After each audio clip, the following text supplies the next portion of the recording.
Unscramble minds. Hey, y'all, Daughters of the Sea. Hello. It's a Wednesday. I'm tired, but we here. I'm Sister Freedom, Big Mama in the house. Okay, all right. It is Wednesday. It is.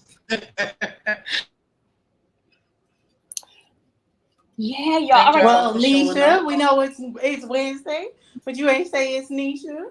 Peace and love, everyone. It's Dulce.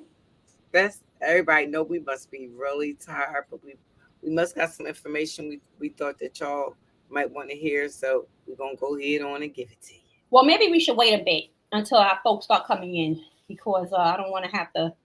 I don't see anybody. You want to talk about how y'all Wednesday going so far? I think we should wait a little bit. Well, my Wednesday is, a Wednesday. Of course, I had my grandbaby. I had two of my grandbabies today. My daughter came down from Philly to see me, so I had Rain and Najee. And we had some fun. They played with the little LOL dolls. So I had a grandmom day with two of my granddaughters. Let me see what else I did this morning. I knew I was going to have a grandma day, so I went over my she shed and started getting some things done early. Came back and started focusing on this basement again. Yeah. That basement, huh? I know. I went to my dad's this evening for a family meeting, and I'm just getting home. So, yes, I'm tired. Yeah. That's good you have family meetings. That's good. My dad's older now, so. That's good. Yeah. So something about EU free shoulder, please.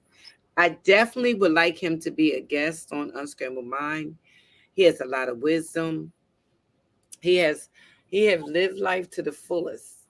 And I think I know with the wisdom that he has to offer that a lot of young men would really, really learn a lot from him. That's one thing I can say about my dad. He's very wise when it comes down to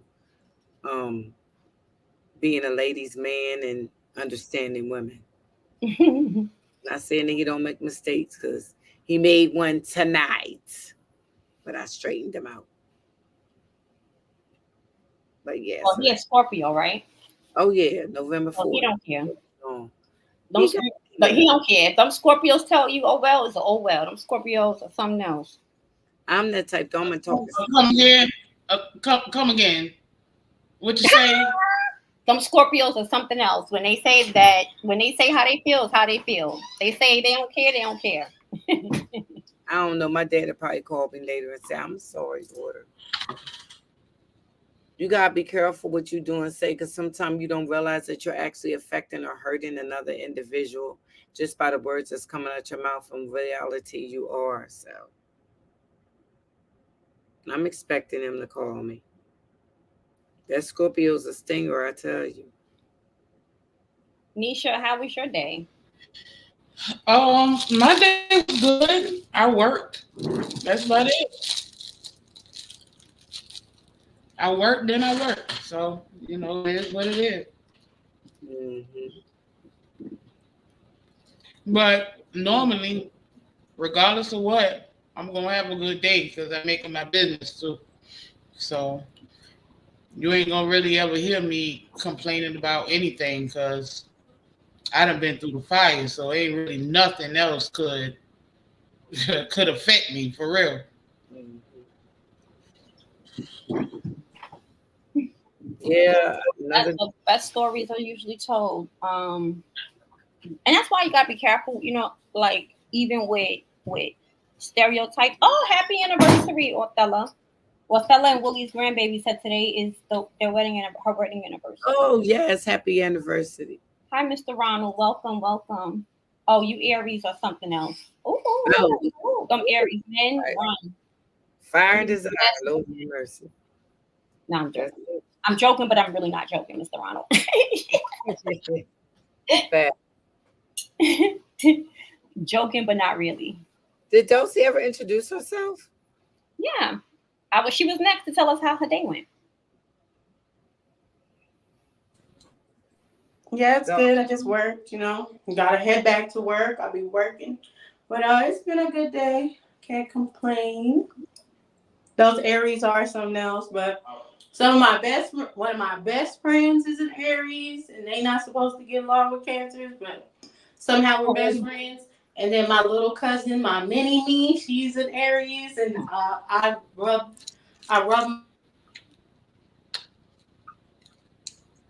Aries people are spoiled, Rodney. Yeah, my older sister's an Aries and love her to pieces. The men are a little bit, the men and the women are always gonna be different, the women. But yeah, that's my heart. Very, social outgoing, but Aries men. Do you find Scorpio women and Scorpio men to be different a lot? You asking me? Mm-hmm. Oh, if I see that, do I see that Scorpio men and women are different? Yeah, like do you find I think that is with all signs though, like that feminine expression versus the masculine expression, like of the horoscope or whatever of your astrology. You know what I mean? Facts. Those expressions are going to come out a little bit different. But my oldest son, my little Devo, as I call him, because he ain't a girl, so he can't be a diva. Yeah, he's a Scorpio. I know one of my best girlfriend's best friends. She's a Scorpio. I have quite a few of them. I love them to pieces. I really do. But they are good teachers of putting a boundary down. You know what I'm saying? They're really good at that. Like really good at that. I admire that because sometimes I feel like I care way too much. Like, and I don't care. It's like for the small group of people that I care about, I just care sometimes way too much. I'm always trying to find a solution. So, I told y'all before 2024 definitely is about setting boundaries and sticking to them, especially with my extended family, with my, cousins and whatnot. We're very, very, very close, but the boundaries got to be set. Right. Right.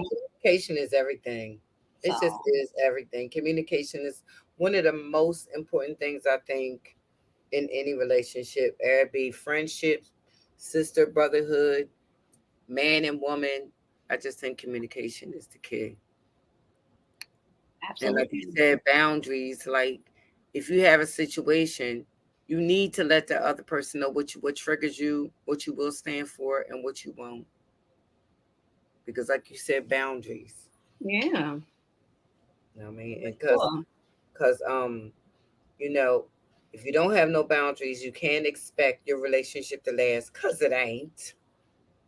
It's not. It's not gonna last. It could last, but you'll be trampled upon. So it could last without boundaries, but it will be nothing. Right. That's what I'm trying to say. It's just you got to have some form of boundaries. You got to say, no, I don't like this, or what I do like, because if you don't, a person will just do stuff and you can't blame them because you ain't put no boundaries. You ain't never told the person that you didn't like a certain thing or that you did like a certain thing.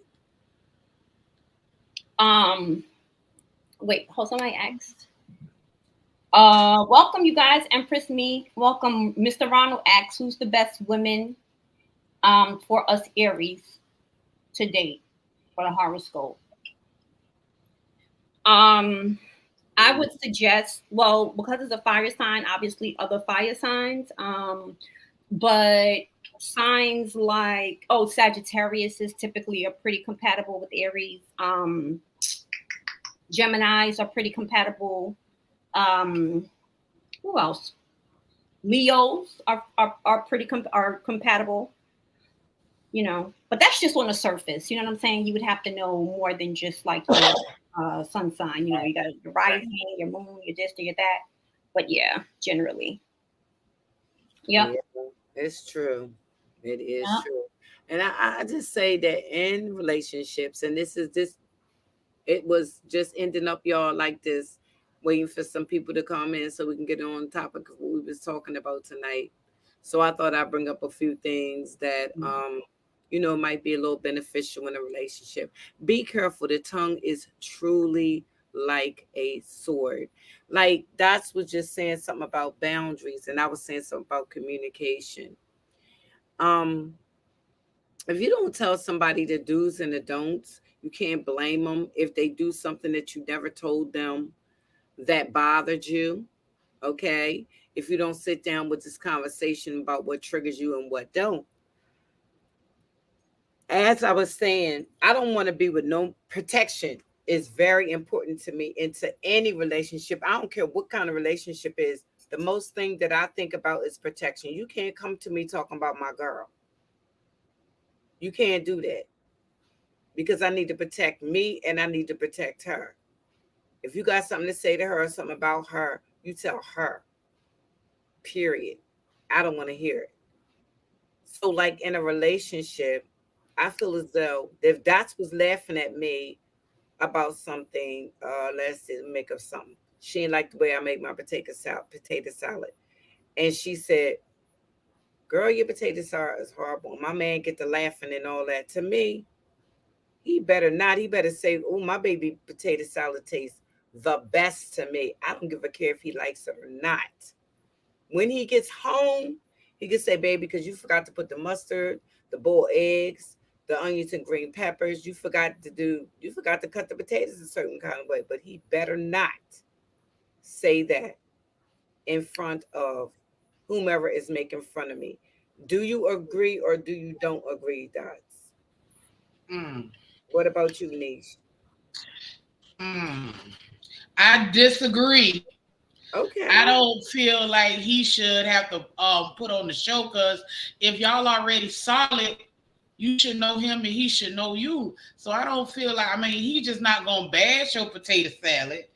But if the shit funny, I'm sorry. If it's funny, he should laugh. Don't stop that man from laughing.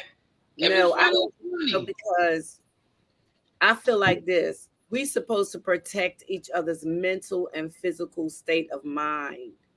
You know what I'm saying? And to me,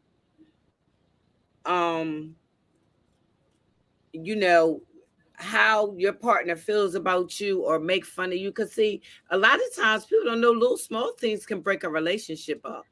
And if it does, then that's a bigger issue in your relationship. If a joke about some potato salad could put any type of friction, no, that's bad. Because if any little thing break up, y'all wasn't solid to begin with. Well, here's the thing. If like we were saying, communication and boundaries, it should be what we talked about at first. And then if you say to this man, I like you to protect me at all. I don't care what it is. It's all about me and you, and we'll protect each other. And he's laughing and making fun of you with another person, to me, is strictly not protection. I told her she had nasty potato salad. I told her that, you know what I'm saying? I see you laughing. But see, a person like me, I would be like, oh, okay. And that's where we leaving it with, oh, okay. Well, what if your potato salad is? Well, then tell me that when I get home. But if I say the sky is purple, my man better say it's purple too. He better say it's purple. When we get home, he might say, now, Freedom, you know, daggone well, the sky is blue. Why would you sit there and say the sky was purple? Well, that's what it looked like to me. I understand what you're saying. You're saying in public. You're saying in public. Sorry, public, in front of people. You're saying in public, right? Is that what you mean? Because like I find everything hilarious, to be quite honest with you. Maybe that's my little coping mechanism or defense mechanism, but it really does take a lot to offend me. You know what I'm saying? Like it really does take a lot to offend me. And I don't know. That's just how we laugh at everything. Things that are traumatic, horrific, we're gonna find humor in it. You know what I'm saying? Mm-hmm. If your potato salad is nasty, your potato salad is nasty. Now, should he say that in front of a gang of people or whatever? I don't know. Maybe not, depending on who those people are. Because if they're like, let's say that we amongst family, like family, then you're gonna get teased regardless with this whack ass potato salad you done brung over to my dang on house. Okay, but how would you like if somebody said, I get you, but what if one of my family members said, I'm wearing the best sneakers? And then I say, I told him this not to wear them sneakers. Now we're going a whole conversation about sneakers. And it's all like putting him down. That ain't right. That is just not right. I can see my husband getting on me saying, why would you co-sign what your sister was saying, making a joke on me about my sneakers? But why would you do that? It's about the mental state of mind in a relationship. It's supposed to be ride or die. You with me. I'm with you. Right. Will make an uncomfortable scene for my fella.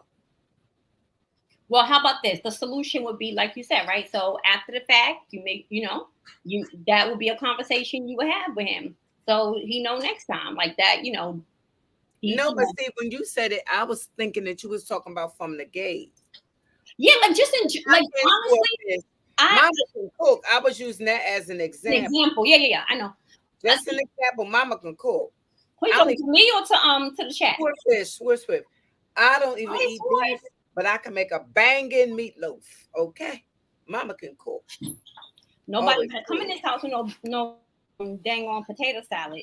I'm gonna tell you if the potato salad nasty. I'm gonna tell it to you.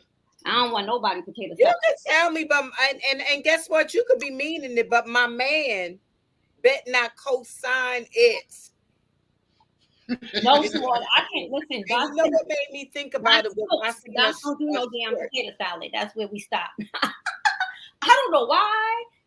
Out your whole by the way, y'all, it's not. She's just giving an example. Obviously, I can cook. So yeah, she can cook. But I'm sorry, that's a hard stop. I don't do potato salad to begin with. So when I heard that, I was like, "Oop, I need therapy, girl." That right there, I don't do potato salad to begin with. I love potato. Nah, seriously, it's all in jokes. It's all in good fun. That's all. I don't get offended. I really, it takes rice pudding, all that kind of stuff. I find humor in a lot.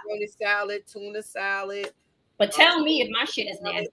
If my food is nasty, or if I look a certain way, right, before I step out this house, or I look at hotmess.com, .org, .net, he may not have thought that you looked that way, but when your sister said, girl, why you wear that? And then your husband say, I don't know why she put that. Oh, I don't know why she put that ugly dress on. What? It might be a fight in there. First of all, you just like the fight before it. We know Misha, right? She's just spicy. So when they get home, feel me? You know that makeup sex is always good. Always the best time. Get that impression out. It will not be any makeup. You need to be with whoever you laughing with. Oh no, sis, you gotta lighten up a little bit. Yeah. He probably happy to be over there laughing. Okay. Person that demands in my relationship straight up if respect. If you don't give it to me and you don't do what I expect you to do or what you expect of me, It's a problem. My man always be saying, "You're so mean. You just said another." No, I'm not tolerating everything, and it's all about me. Lord And Jesus. it's all about you, King. It's all you hear me calling you King, so that's how I'm treating you. I'm not gonna be with your boys or one of your boys crack a joke with you about you, and I'm looking at them like, I can't see that. Mm. Well, If we he'll know not to do it next time. I'm telling you. in the house and there's a time and place for No, everything. you need to tell me if I look a mess. Don't have me Yeah, walking tell out the me. house looking a No, mess. he may not have thought you looked a mess. See, you missed that part. He thought you looked good, but but if I say, "Don't see you look a mess, girl," No, if your girlfriend say you look a mess, you look a mess. And he thought you look a mess too, but he just being nice. He's scared. That's why he ain't He's gonna tell scared you. to tell you look a mess. no, he might really think you look good. You might just didn't really like what I had on. Nah, he's scared of you. He is not about to tell you the truth. Not You if gonna he be keep lies with your all friend. the If time. he's keeping with your friend because your friend said, "Girl, you look a mess." That means you look a mess, sis. And he was afraid to say it, but he felt like That's now your he has opinion. some That is backup. just your opinion, though. My whole thing is, if you let me walk out the door with them orange socks on and that pink dress and them uh sneakers, and you just say I looked a mess before I walk, because I represent you. You're supposed to represent your your your man, and your man's supposed to represent you. Because I don't do men that don't wear cologne. I don't do men that don't do certain things. Don't do it. Can't do it. Won't do it. Okay. I'll buy you the clone. I'll buy you that because I no. Mm-mm. Mm. So Interesting. if you let me walk out the house and I look like this, but I think I look good. I'm all in the mirror telling some girl, you better go. Dad, I look good. And then he say, baby, you look good. And then he go to my sister. She say, girl, what is you doing with them orange socks on? Did you have your glasses on, Robin? Did you have your glasses on? Because you know that don't go together. You got on them Converses, them orange socks, and that pink little short dress. You look a mess. And then he go, and somebody look at him and say, man, but why you let her leave out like that? And he go, Because I don't want no problem. you know what, now that you said it, you do look a mess.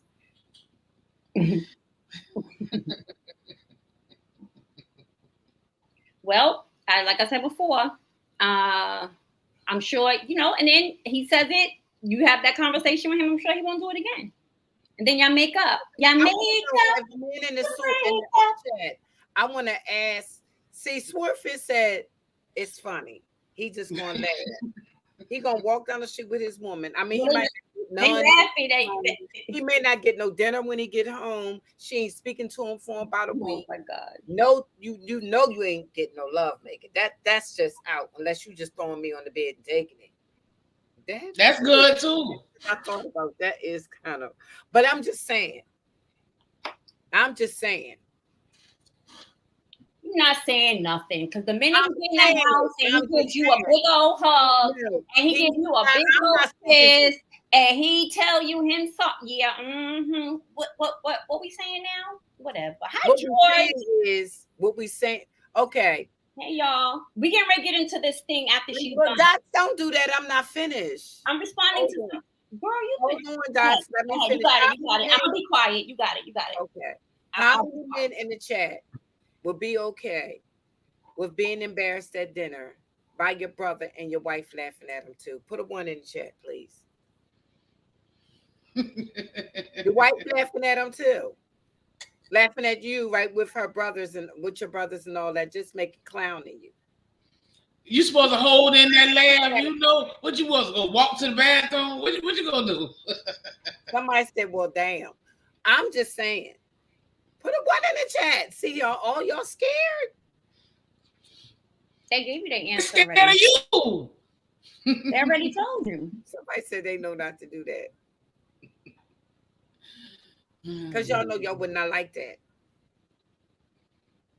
And they that's afraid to say that they laugh too. It depends on the jokes, sis. For most of them, it depends on the joke. They laugh with their homeboys all the time, and we're the ones that are really like comforting to each other. Whatever. Men do not comfort each other at all, and it's so funny. There was a viral video of this dude being kicked out of his girl's house, and they packed up. He had all his stuff in some garbage bags, and the friends was like, to the left, everything you own in the box to the left, and they singing to him while he's putting all his stuff in the car. They ain't got no sense, so they can joke with each other. Women are the only ones that really are sensitive, not men. He said, my baby collard greens are horrible. So get a small plate. She told him to get a small plate. No, don't even eat it. See, why y'all playing? See, this is the thing. This is the thing right here. Let's be honest. If we be honest from the gate, see, you ate them greens for too many damn times without telling her the truth from the get-go. When you first ate the greens that she cooked, you should have been like, nah, baby. Girl, you so fine. I love you, but that right there ain't hitting on nothing. So you got to be honest from the gate. You went on too long. Thanksgiving, Christmas, birthday. You went on too Easter, whatever. You went on too long eating them greens. And you should have said something. So now it's your fault. So now what you got to do? Eat them greens. Eat the cake and the meat. It's a great way, man. She said get a small plate then. Why? Why should I do that? To appease you? No, that's nasty to me. I'm not about to do that. Hey, can I ask you a hypothetical question? Can you hear me? Can you hear me? I'm going to ask you a hypothetical question, please. Can you answer it honestly, please? If we was out to dinner, right? And I told you look nice before you left the house, right? When we get somewhere and my sister or your brother says, damn, Rambo, you look a mess. And I start bagging up. Would you be mad? Would you? And I start laughing because before you left the house, I never said you looked a mess. I said you smell good, you look good. When we get somewhere, your brother, you got the old ass sneakers on and stuff. How would you feel about that? Well, why are you laughing? I'm just saying your brother said it, and then I start laughing. I'm your woman, though. Would you be upset if I start? Yes. No, you don't laugh. You don't support this fucker. You know I look good, and you know I'm coming out the house look good, right? And then my brother gonna be his fucked up mind in his head. We can barely hear him, right? No, you asked me a question. I'm answering you. Okay, I'm asking you. Dulcinea is. Let me don't talk. Go ahead. I'm sorry. Go ahead. And then you start laughing. No, that means that you're gonna. It's like he's the jokester of smartness. You support in the smartness. All you have to do is don't laugh and say, hey, that shit ain't funny. Cause my man look good. Damn right. That's why I love you. That's all I'm gonna say. And I'm hanging up. I'll call you back. I just wanted to make sure we was on the same side. I'll call you back, baby. Told y'all. I told y'all. Sister Freedom, we could barely hear him. You better not laugh. It came out. You better not laugh. Okay, you heard him. Dulcie, you dropping down at what time? 10? You entertain his fuckery is what he said. Yeah, I'm about to get in the Uber, so I'll drop out when I'm there. Okay. That's what I'm saying. Nah, if it's funny, it's funny. But I still be like, baby, you know this, that, and the other. But that should be funny. I'm gonna hold my laugh in. My man said, no, we're not doing none of that. Don't talk about nothing. My butt, he crazy. Don't talk about her. I don't care what she do. I don't care what she got on. She look good as crap. Yes. That's the way to me it's supposed to be. That's the way it's supposed to be. To me, y'all out. Y'all, you know what I'm saying? How you gonna be okay with that? Nene, you crazy. No, it's because I know the bond between me and my man in the house. I know that. So if I go around my family, and my family like to joke, we gonna say certain things, this, that, and the other. I'm gonna expect my man to sit there and look serious and this shit funny. I'm gonna be laughing and I want him to be serious. That don't make no sense. I know we bigger than that. That's how I look at it. Me and my baby bigger than that. So if the shit funny is funny, we gonna laugh. He gonna laugh. It's fine. But our bond so tight that ain't none of that gonna shake up what we got going on. So it ain't that serious to me. Okay, Geechee said he's scared of you. Now, I didn't even say anything about me. I asked him a hypothetical question. And me and him just so in sync that we think alike. We've been doing this since we was 22. Okay. So we just in sync with that. We just is that type. That's why it's a strange to me when I see if it's not like that with everybody. That's just why I'm saying that. And even though see, I can see what Nene is saying too, because you saying that y'all might laugh things off. Me personally, I guess that Capricorn Taurus thing, because that's what he is, and I'm a Taurus. We on the same page with that because my son don't play that either. My son is like that too. He a Capricorn. Like you don't laugh about nothing. That's somebody coming at me or somebody putting me down or whatever. Somebody's gonna say he knows already. Right. Everybody different. Everybody relationship more different. than 22 years, baby.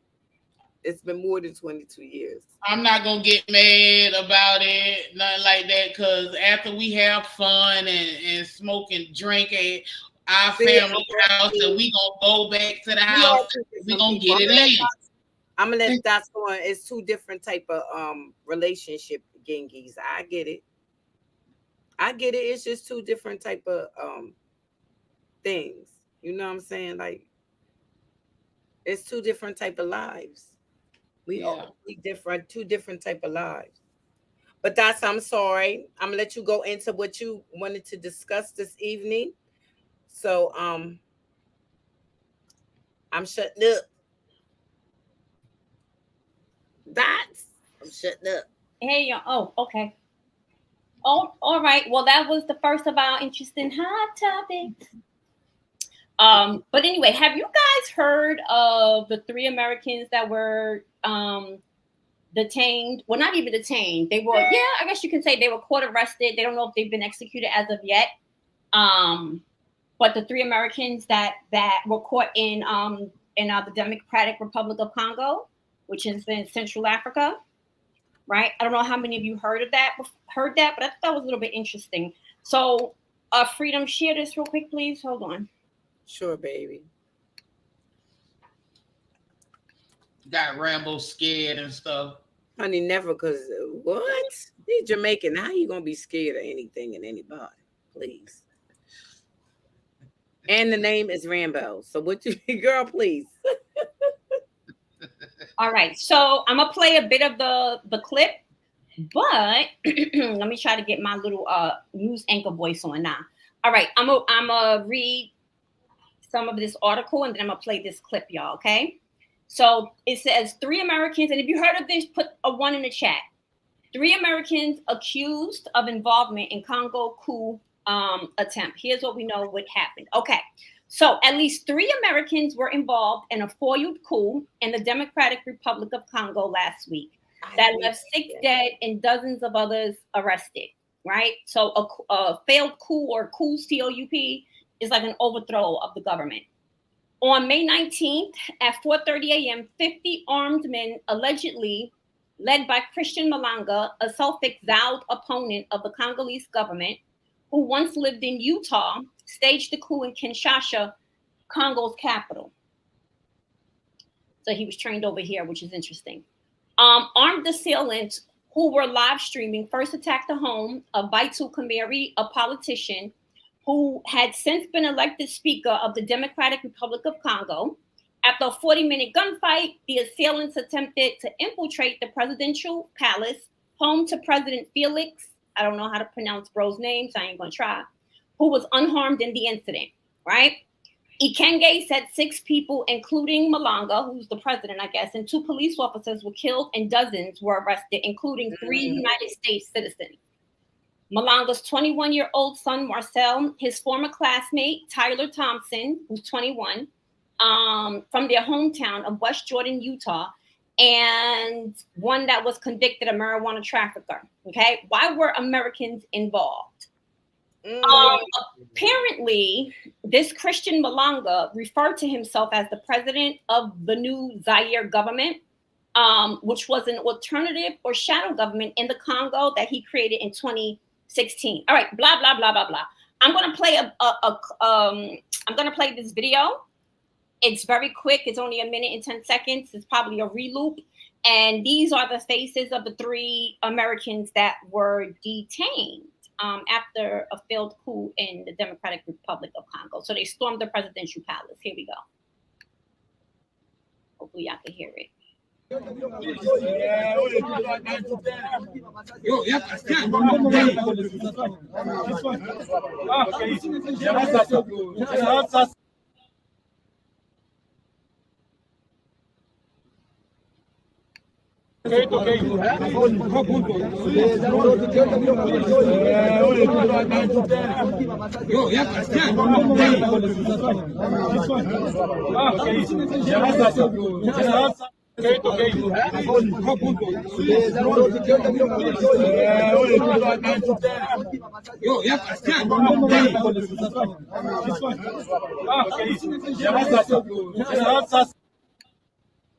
All right, I'm gonna stop it there because it just keeps relooping.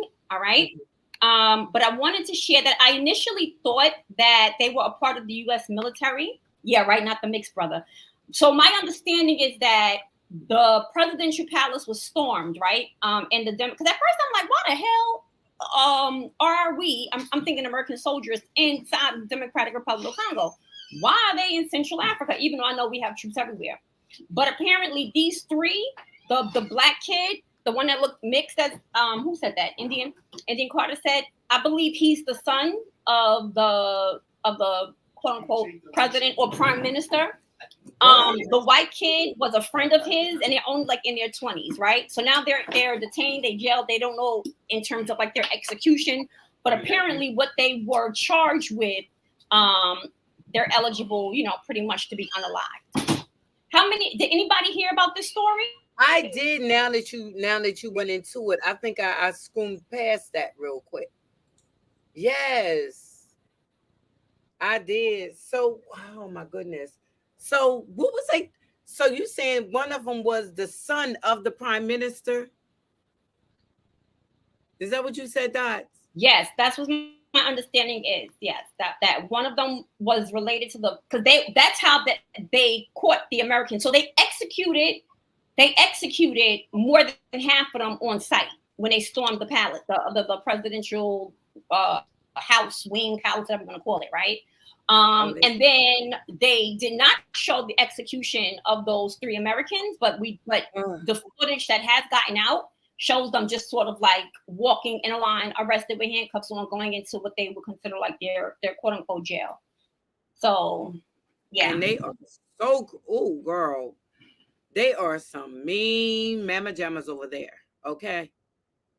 If you talking about, girl, if you get caught stealing, like the guest we had on the other night, girl, I feel sorry for them because they torture you, asking you questions and carrying on. They will torture you.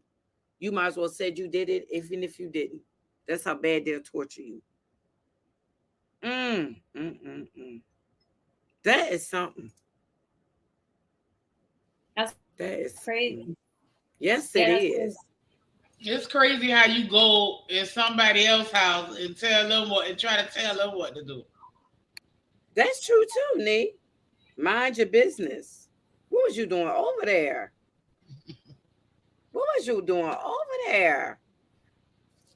Maybe they were on vacation. I don't know. But that's true too. What Indian Carter said, if they not dead, they might try to use them as a bargaining tool. That's true. Especially because you know the prime minister got money.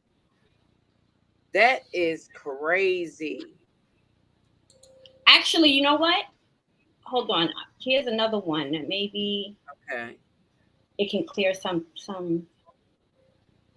Okay. clear it up a little bit. Hold on. Let me play one more clip, y'all.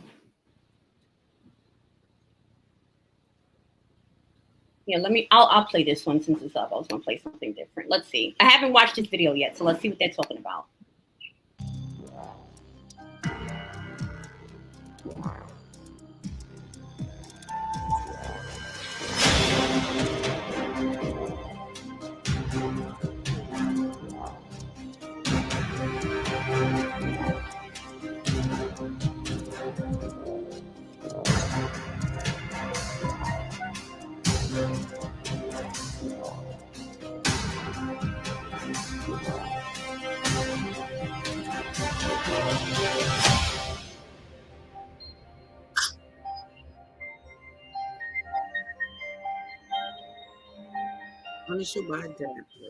Les réformes que ces faits-là sont punis à mort.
Ils ont proclamé publiquement la prise du pouvoir par New Zaïre, annonçant ainsi la fin du pouvoir du président Félix Tshisekedi.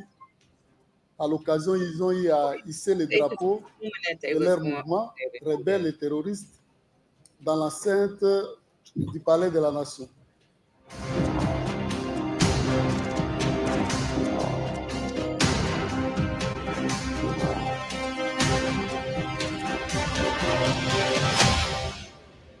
Why do they think that it was a coup, though? But they were trying to do an overthrow of the government. I don't know how true that is, though. Tokoli na diaspora tokoli libanda to banyela kata mo kuko batwa batamuke otali bana basolande bazo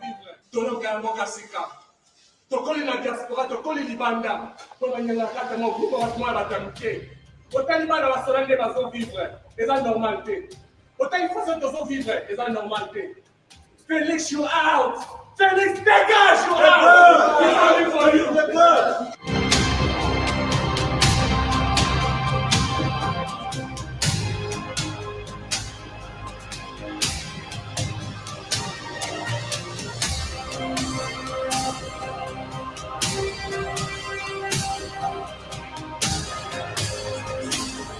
He probably thinking his ass is late.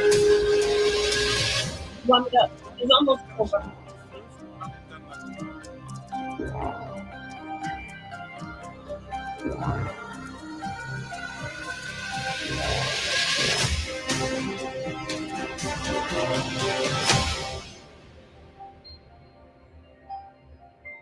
right, I'm gonna stop it here. I'm thinking that he probably think because of his position that his dad's gonna try to save him. See, it's so choppy. All right, so I don't know. So Antoine said he heard of this case, and I was surprised that it didn't get more media attention. You know what I'm saying? But you know, I don't know how true it is, but I was reading and it said something about that that the two white guys, thought they were, actually one is Spanish and I think one is white. So that apparently they were asked to go to like the Democratic Republic of Congo to work. And they said that they were offered a lot of money to like travel to the summer, to the Congo, where they would be employed as security guards for like 4 months, right? So that's the story that they're speaking to. So, I mean, these are young men, right? 20, 21, I think one works for FedEx or what have you. I don't know how true that is. Like, I don't know if they knew why they were going to the Democratic Republic of Congo. I don't know if the story of, oh, I went there to work during the summer because they were offering us a lot of money. If that is true, I don't know. But yeah, a lot of them were already executed and now they stand trial. But plus, because they are American, I don't know who mentioned that, but as you guys know, because they are American, like I think somebody said in the chat, that's a good bargaining chip as well, right? Yeah, that's what I just said, y'all. That's crazy. Yeah. I feel sorry for them if they didn't really have no bad intentions, but you said you're assuming that they went over there to try to take over something. Well, they were arrested for attempting to overthrow the government, which is what a coup d'etat is. Yeah, that's how Gray asked you what that was. Yeah, it's like an overthrow of the government. But what's coming out in what I have read thus far, like their story, is that they had no idea that was the reason they were going to the Democratic Republic of Congo. That they were invited to come down there to work as security guards for the summertime, and they were going to get paid a lot of money a month, like $10,000 to $15,000 a month. I don't know, but that's their story. Dang, this is crazy. I feel scared for them since they sat up there and probably watched the other people being killed. But I'm just like, did they not do their own little research on the Democratic Republic of Congo? Did they not know that country was like been destabilized since it gained independence? Like, that is not the place to go to, okay, for a summer vacation, bro. That's like going to North Korea or some shit. Like what are you doing? Why would you going? Where are you going? You're right. Like, oh, I got plans. I'm going to the Congo for summer. What? Boy, bye. Sit down, have several seats. My goodness. Hello, somebody. That is truly, truly scary. I'm surprised. I'm just surprised that it hasn't gotten more media coverage. Wow, it's amazing. That's scary. It's scary. I don't know what they're going to do. I guess America gonna have to go over there and save them. They're gonna have to pay them. They're gonna have to get them out of there some way, somehow. Yeah, I mean, pay them what? I don't know. And I don't think that they should. Go ahead, Nishari. I don't think that they should go and get them. They took their ass over there. Minister, she gonna go get his son or try to. No, guess what? Y'all took y'all happy behind over there. She is such a damn. I don't know. This ain't no Brittany Griner situation. We ain't coming. They went over there and they had nothing to do with America. Always in somebody's business. Yeah. And we did, and I had dropped the link because I was hoping that Anton or somebody may have had a comment concerning it, and I really want to hear what they got to say about what they feel as though this situation too. Indian Carter, any of y'all may want to come in and have some comments on this. It's serious business. This is serious. There was kids that go in there. They don't even look out of their 20s. No, they're young. They look young. Yeah.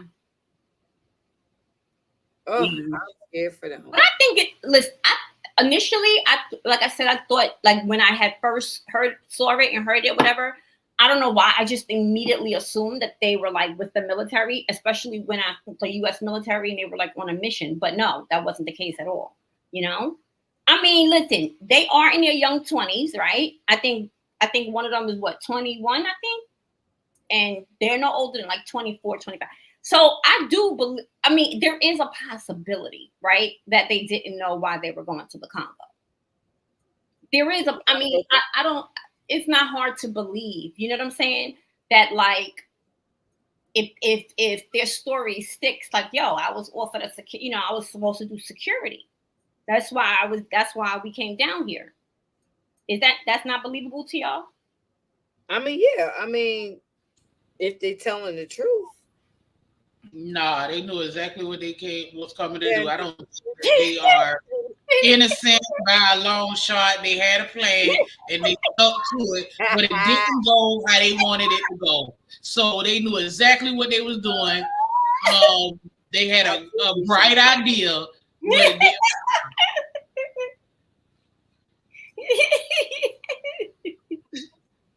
Nisha said, leave they asses down there. You heard? Well, you know, ain't no dad gonna do that. Swordfish, where you at? Come on up. Said, leave they behinds down there. Okay, they were trying to be the passport bros. They was like, yo, I'm gonna get some fun Congo girls. What? I'm gonna be living it up. Yeah, okay. Oh yeah, living it up. That's not. I wouldn't laugh. That's Swordfish hit the panel. I want to hear people's opinion. Oh, it's so scary. Oh my gosh, I'm so scared for them. I know they probably been torturing them, but they look like they done gave them haircuts and shaves. Because the first picture they look like they was shabby a little bit. Now they look like they got haircuts. You know they will cut you down just before they get ready. You know, I guess they sending you looking neat. Wow. They stop laughing. They had to get fresh. To die. God, you know what? These young men are facing. No, I'm sorry. You know what, Anton? What's up? How you doing, bro? Nisha over there laughing. Go give them a nice steak meal with some mashed potatoes and some green beans. Yeah, they're gonna feed them good. Wash them down, everything. Pray to them. Yeah, and then gun them down. Yes. That's it. Now, here's the situation with these things, right? There's a shift going, right? Because a lot of the countries are actually going away from the dollar, right? The petrodollar, and they're taking their sovereignty back and taking their resources back in their land. Congo is one of them. Kenya did it. You know, they have the Kenya did the forgot what it's called, but they got their own gold, they got their own currency jumping off. A lot of African countries are doing this. A lot of people ain't talking about it. Now, a lot of these people are trying to keep the democratic situation going, and you know, they kicking a lot of people out, just like my boy did in the Congo back in the day. God dang it. What's his name? It was the movie called The Last King of Scotland. What was his name? Anybody in the chat? What's his name? That kicked all the East Indians out of Kenya. Let's just call him Bob. But anyway, yeah.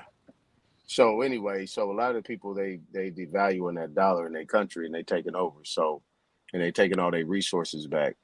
Now the thing is that, you know, America is not going to come and help them, because when you come in on any type of rogue type of situations, they gonna act like they don't even know you, because if anybody found out that America was involved, that's a big problem for the United States government. So they're not gonna claim them at all. So they're on their own. You don't think so? That's that man's son. And what's that mean? Freedom? Oh, come on now. But they already know that's that man's son. So how they not gonna claim him and they know it's his son? I'm confused. Well, the bottom line is they might sneak him out the back door, but the rest of them gone. Now that I felt that. I feel that. Yeah, they gone. They gone. I mean, when you got all these different ethnicities coming in, that spells right there, 3-letter agency right there. Try to do a little sneak attack, but in order for that to be stopped, somebody must tip them off. Somebody must tip them off. I mean, they saying a coup. What is the name of it, Dots? A coup, or coup d'etat. What I'm trying to say is, what them little bit of people with all them people, what make them think they could have did that with all them people? No, somebody set them up to do it. That is they just didn't come on. They just didn't come on their own, or maybe they did. Who knows? Maybe they felt in a certain type of way. I mean, it's hard to understand these type of politics. You know what I'm saying? These type of politics people do. I'm trying to add him to the stage. Okay, there you go. So, you know, that's what's going on. Go ahead, brother. Yes, I read an article about the event. I think the article has some truth in it. I actually heard about it before you even heard the news. But I think it has some truth in it because according to a close associate, some of his friends even refused. Like the president's son, the Malinga guy. One, it was like, this where I look at the story like something authentic. He were recruiting people to go provide protection for his dad. That's what I heard. So there were a lot of money that was being announced about those who would be willing to go help to provide protection. And some of his friends refused. There were guys from Utah that I heard. I don't know how authentic that is, but he was one of his friends that was confronted, but he refused to go. But because the money sounds so huge, so some of the guys are taking the feel enticed to go get it done. Now that it backfired, they won't play innocent. That's what I think happened. So there's a lot of truth to that because you go to Africa, make 15,000 a month when majority of the people barely have food to eat. I mean, that's alone just a lot of red flag just from listening to that. But like the brother said earlier, that Africans are opening their eyes. We are resonating little by little. We've always been ill-treated in our own places, but it's getting to the point that we're starting to wake up, and momentarily we'll all wake up one day. Then look at Liberia, for example. All the tires, those Firestone tires here in the US, all those tires, that's our rubber. They have been stealing our rubber for more than 100 years now, since 1821. Yep. Let me ask you this though. Okay. So they say that they was over there because I was gonna ask Dots this, so I'm gonna just ask. If they said they was over there doing security work, who was how could they prove it? Who was they gonna say? Where was they gonna say they were sent at to do the security work? And for who? The dude died. He's a shadow president. The Malinga guy, their friend is a guy who's trying to be president. I don't know why they refer to him as a shadow president. The guy that took his friends now. So they were going to provide protection for his dad. It's like a lot of Africans, they take a lot of money to come to the US and they bring all their family back here. So now, when they're going back home, they take their friends. And when they need protection, they kind of try to recruit people from here that they know because they got like free money to spend. I don't know how authentic that is, but from just reading the story and from looking at the article that I just read, I just think it has a lot of truth in it because they are confirming that his dad, the kid that recruited his friends, his dad is a shadow president. I don't even know what that means. So those kids were going to provide protection for Malinga dad in Congo. Oh, so it was how you saying it's true they were going to be security guards? Yes, for the kid. It was like the dude being referred to as the shadow president. It was his son that recruited his childhood friends from Utah. The guys he went to school with. So he actually told him that, hey, let's go so you can provide protection for my dad. 1 second, please. Well, I can see just what you're saying. Freedom, share the screen, please. Wait a minute. Where I gotta. Idi Amin. No, Idi Amin was in Uganda. Yeah, not Uganda. The Democratic yeah. Congo. Yeah. That was in Uganda. Yeah. I feel Yeah, so you're bad right. for them. I really feel scared for them because they torture you. They don't just kill you. But you know what's interesting is that Freedom. Come on now. that this is like where you have what was I gonna the fact that, and this always happens, right? Like the fact that Christian Malanga, pardon me, the one who Zanat, oh my god, I always pronounce the brother's name wrong. What's his name? Zaynab. Z, just say Z. Yes. Yes, I apologize. Was talking about, right? So here we go, right? It said, but that they lived in Utah, no less. And if you guys know anything about the School of America, after I read this article, that should ring a bell. I know, Anton, you're familiar with School of the America, right? Yes, ma'am. Okay. All right. So let's get back to this real quick. So what happened? All right. So on May 9th, okay. So on May 19th, right? This is the article I was reading before. Allegedly led by Christian Malanga, a self-exiled opponent of the Congolese government who once lived in Utah, staged the coup in Kinshasa, which is Congo's capital. Armed assailants who were live streaming first attacked the home of Vital Kamerhe, I don't know how to pronounce that, a politician who has since been elected Speaker of the Democratic Republic of Congo's National Assembly. After a 40-minute, there go my thing. Sorry, y'all, my thing is acting up, so I'm gonna have to stop sharing that. I already gave y'all a warning that this was gonna happen, so I'm gonna have to stop sharing that. Sorry. Okay. But basically, to his point, right? So Malanga's son, I think he's like 21. Dulcie, right? I'm sorry. Dulcie, are you doing that? Oh, Dulcie not on there. No, Dulcie just dropped. I'm sorry. So Malanga's son, who's 21, right, apparently recruited two of his classmates, which was the two white kids. And, he told them that they were going to go provide protection for his dad as security for his father, Christian Malanga, right, when they in the Democratic Republic of Congo. And they were going to be out there for about 3 or 4 months. That was the story. And they were going to get paid a lot of money, right? But that didn't pan over. But that's the story. Hi, Yasaf Samora. How are you? Welcome. But that's the story, right? That they're sticking to now. Now, whether or not they actually knew the real plan, who don't know. But to some degree, you would have to, Nisha, to your point, right? Because they did.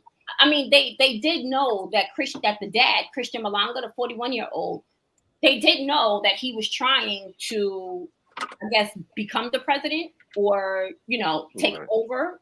That those were his dreams, I guess. Right. They had to know that, but it didn't go as planned. But he was executed. So Christian Malanga, he was killed in that live stream firefight. And that's why, because they were live streaming everything, that's why it made the news when they had arrested those three. I think that was smart. That was smart of them to do that. So, well, the other thing is that, and I don't know if this is true, but the one thing that was kind of pushed out there is that the guy that's the shadow president, or one that's trying to run for president, actually staged that to get favor from the Congolese people. You see what I'm saying? Because it just doesn't pass the smell test with me. But I'm not Congolese and I'm not in there, so I don't know. Because when you come in and execute, you coming in to execute, and then you have your own son be a part of that. That's kind of funny. So did he So you saying he sacrificed his son? Yeah. Possibly. Absolutely. Well, if he actually was executed, he sacrificed his child. If he was actually executed, I'm telling you, it's a lot of they didn't do it yet, right? They didn't do it yet, right, Docs? They got no, they didn't do it yet. They're still holding trial. They have them going to court. Yeah, it's a lot of theater going on. You know what I'm saying? It's you can take it, with a grain of salt. What's up, I thought that they did kill him because I'm reading something right now. It says that Christian Malonga, slain leader of failed Congo coup d'etat. Yeah, so cars in Utah. So he got executed, but not the three, not his son and the two kids. So Christian Malonga was executed. God, they executed the father, the one who tried to go and overtake the government. Hell yeah, what you got? Okay. Yeah. Okay, oh, I got you. See, that's what I'm saying. It's two separate. Oh, wait a minute. So they went over there to protect the father that was trying to take over everything. Right. Yes. Yes. The American kids are saying that they had no clue this was the plan, that they went down there because they were promised a lot of money to be security guards for Christian Malonga, who is the guy who was trying to overthrow the government. But he lived in Utah, and his son was raised in Utah. So that's why they are American citizens. That's where my own red flag came from, because they have been friends with Malinga's son for years. They all went to the same school. Right. And the dude who was trying to overtake the president, he got a lot of money. So it wasn't something that they just did out of nowhere. I mean, if you have been friends with somebody for years, I mean, it's obvious that you would know a little bit of background from your parents. Yeah. So and also I don't think that they will just agree that that's what they went there for. They got to play innocent. I didn't go there. I didn't know I want to go be a security guy for coup. I'm not going to go put myself out there. But just logical thinking would tell you that it's logical to assume that they knew what they were up to. That's just my own perception, because they have been doing their friend for a while. And they know he died. They know he died, had a lot of money from the Congo. So they know that they go get some of that money when they go up there.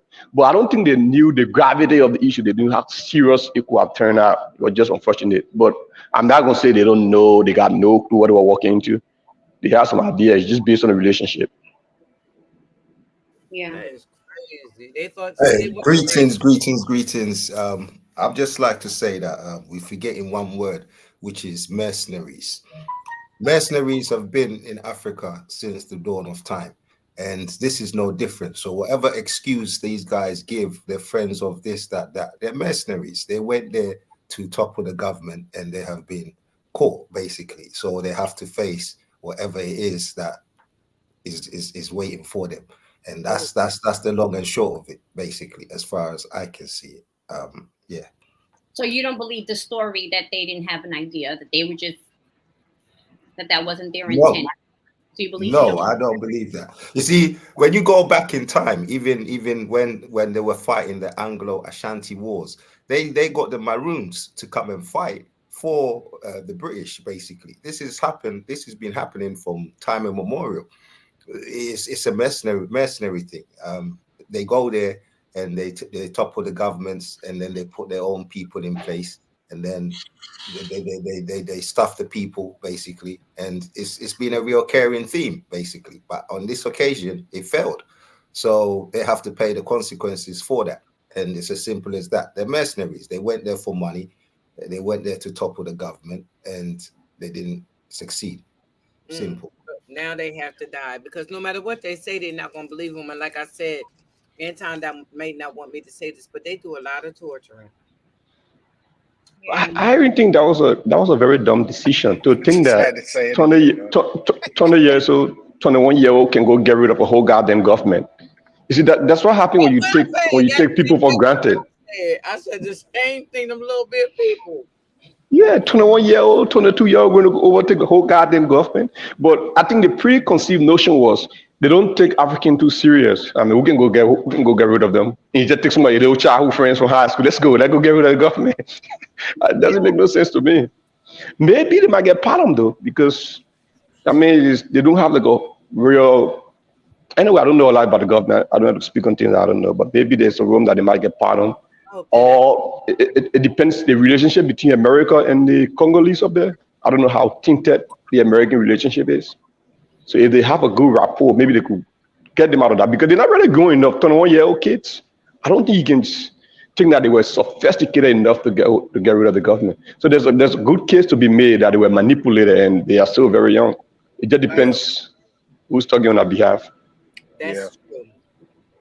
Yeah, I mean that's been the history of a lot of these uprisings. You can go all the way back to a lot of different countries, just like Yafa was saying, like it's usually the younger population that they charge up, they get them fired up, they sell them a dream and put them out there for slaughter, just for their own agenda. But I think in these days and times, everything is just too out there. You know what I'm saying? For people to just slide up and do something. Plus, like I said, these African countries aren't really, bending over for these Western countries anymore. I don't even really think they with that, especially with that BRICS coming in. They all jumping with BRICS, so they really not bound down anymore. I think they really want their own, taking their sovereignty back, and they just not just gonna let anybody come in. I agree. I think they're trying to wake up now. I think that it's a lot. I mean, been tricked for so many years. I mean, the first day, how you gonna let someone change your God? That's the first thing that really. I mean, you let that happen, and it been downhill ever since. Yeah, that might really be a really difficult thing to do, though. For Africans to gain their liberation back, it will be very, very hard. Because, like the brother mentioned, when you go down, when you look at the history of how African leaders have been killed, just the French government alone have killed more African leaders than the African themselves. Because everywhere in Africa that speak French, they are most likely colonized by France, by the French government. So sometimes when you're not in a leadership position, like when I was growing up, I used to be like, "Wow, the guy just sit there as a whole president. You let some other government from different countries tell you what the heck to do." But now that I'm grown, I've studied a lot. I came to the realization that it's very, very hard. Because if you were colonized by the French colony, for example, and you the president, they just use Ivory Coast as an example. Ivory Coast still pay mortgage. This is what I've heard. I don't know how authentic it is, but this is the internet. Ivory Coast still pay mortgage to the French government for where the president lives in Ivory Coast. So just think about it. The Ivorian government pay mortgage to the French government for the house he lives in Ivory Coast. So when you find, let's say Africa found a major resources, maybe they found a new mountains that got a lot of gold or that got a lot of iron ore, that resources, they cannot do anything with it without they consulting France. They have to consult the colonizer to give them authority to mine their own resources. Their GDP, majority of their GDP is stored in the French bank. And it's just too much authority from the colonizer. So you being the president, the people who are not knowledgeable of what goes on behind closed door, they may sit there and castigate you, tell you a lot of different stuff, insult you. The world may look at you as someone really stupid. But if you refuse what the French government tell you to do, you dead. So what they do is they just got to pay some of your bodyguards, or they just send the French mafias. Just look it up. Every time I'm telling you, look it up. Just look at how many presidents have been killed by the French government in Africa. So it's a very tough thing to do. So you not getting in office, trying to speak again. It happened to Guinea. Guinea Conakry.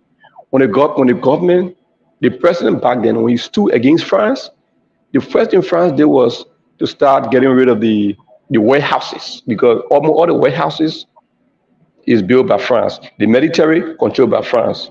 Basically, almost everything. So if you take charge of the country and start to speak against the power that controls you, they either send the French mafia to get rid of you, or they pay someone within your government to kill you. That sounds like good business to me. That's how it always been. So it's very hard for the African leader to make change by himself. That's why a lot of the African scholars have been advocating for the country to unite, for the continent to unite. Because when you unite, you got more power. What can Guinea do to France? France got all the power. So as a single country, it's very difficult. That's why Niger, Burkina Faso, those countries that just overtook the government recently, that's why they're doing good, because they are becoming a single country. Now they are inviting other African countries to join them. If that doesn't happen, and they all got presidents. Yeah, they all got president, but they're trying to use the same dollar, the same currency. Is the concept of presidency indigenous to Africa? The concept of presidency is indigenous to Africa. Honestly, if you trace that back in the day, No, as the war get modernized, but when this presidency thing came up, because government started to change. Some African countries used to do the king thing. People become kings and queens and all that stuff. But people started to evolve, so things started to change. But we never had no president back in Liberia in maybe 200-300 years ago. We never had that. So I'm not gonna say that's so the concept of presidency is not indigenous to Africa. Then what do you think is going on?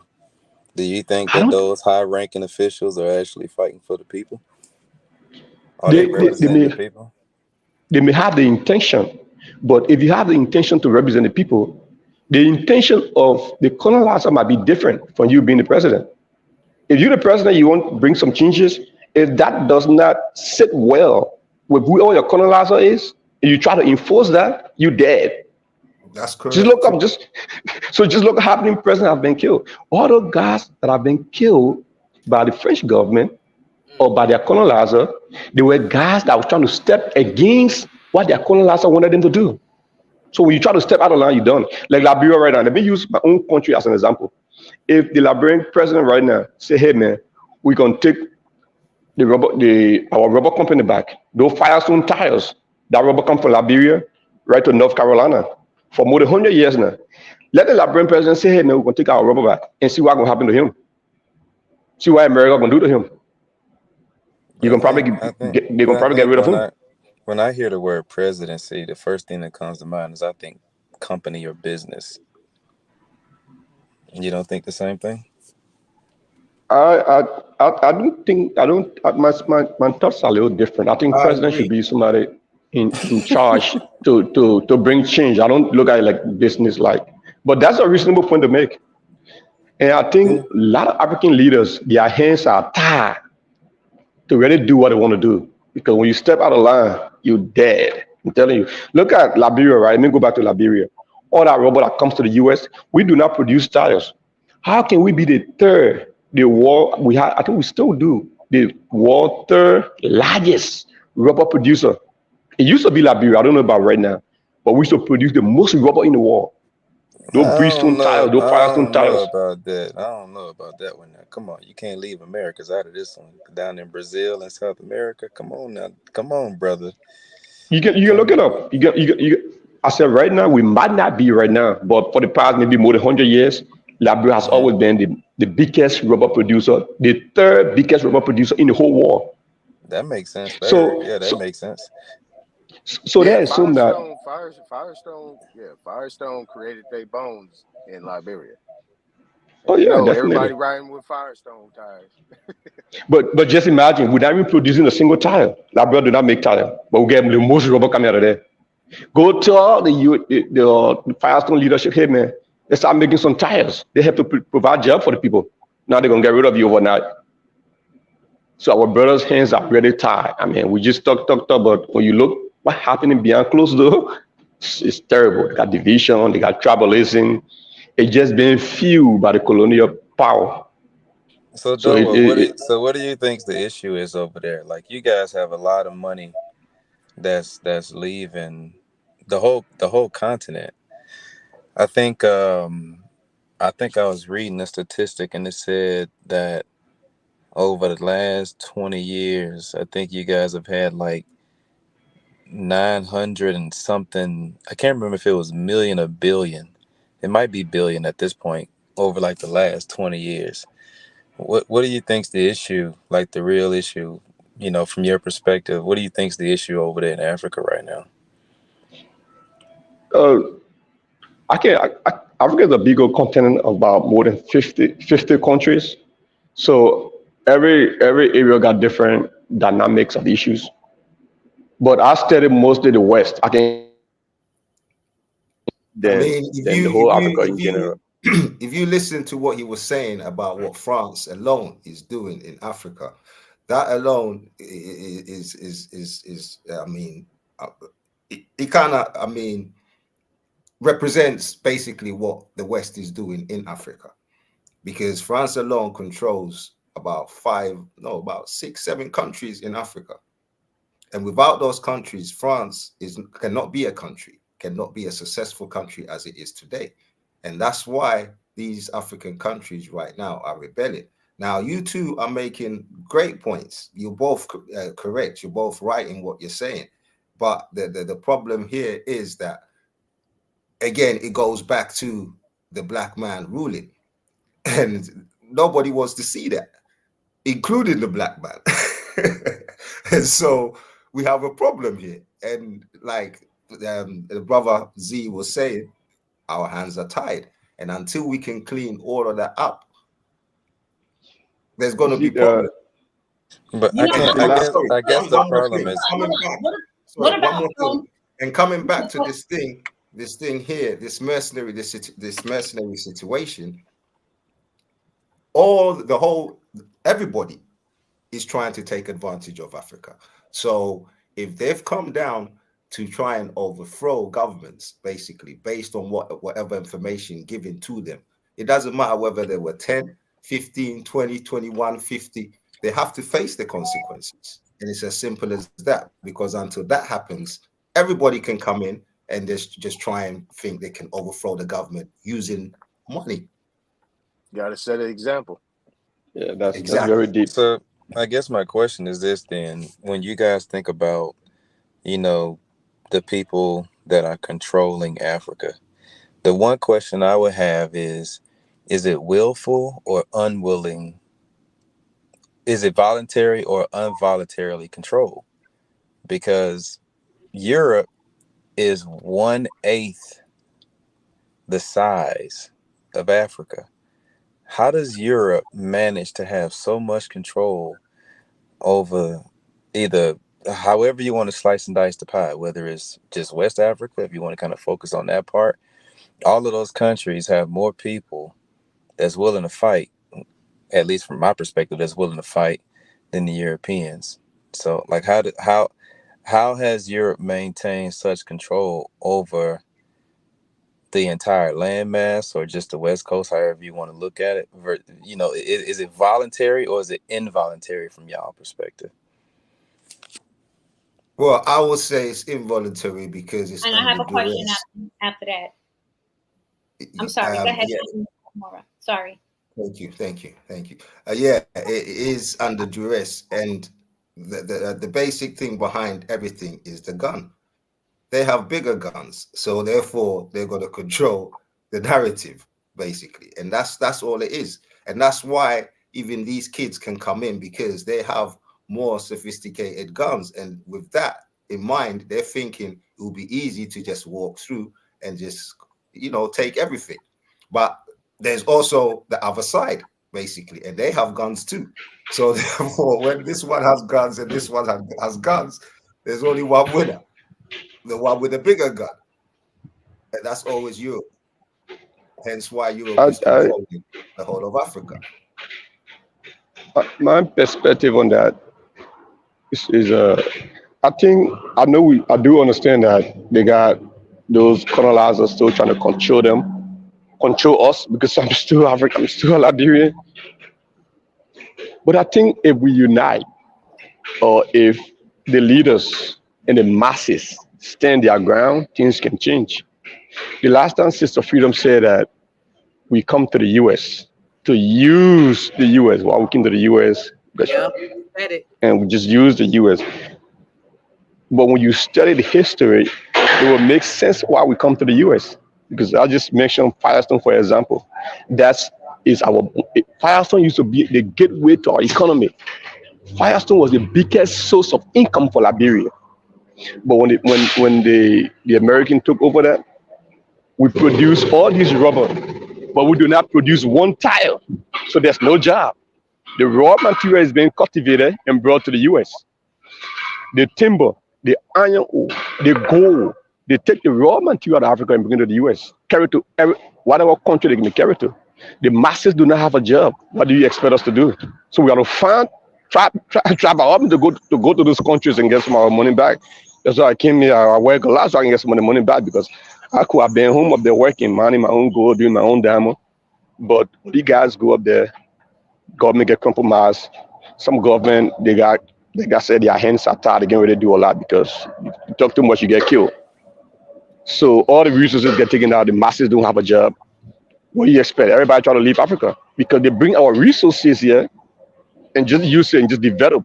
And we up there struggling. I don't need to come to the US to survive if we had a good leadership. I can stay right in Liberia and become a millionaire in 5 years. We just have good leadership to manage our resources. We got more resources than we got people. That's how rich Africa is. But we got a very thin-tail leadership. So at the end, you find everyone else coming up here. Sorry, on the point of leadership, when you look at the governments, when they get overthrown, you have, yes, a local government or a so-called black person on the front, but behind him is a European who is dictating what he is supposed to be doing, basically. So whatever money comes in, they distribute, they make sure that Europe is fed. So all the things that Europe need, they're gonna suck it out of the country, basically. So if it's rubber, if it's cocoa, if it's gold, they suck everything out through that president or that face that is there. So we on the ground are looking at this man thinking, why aren't you doing anything? But like you say, Z, his hands is tied, so he can't do nothing. So he ends up with a small amount of money. Europe ends up with the rest of the money, and the people end up with nothing. And this is what has been going on for centuries. And who's I mean, accountable? in our position, how are we going to be living? We have to move somewhere to find money. Go ahead, Dots. Go ahead, Dots. Thank you, Anton. So, but whose fault? You know, when I listen to that some more, I think so.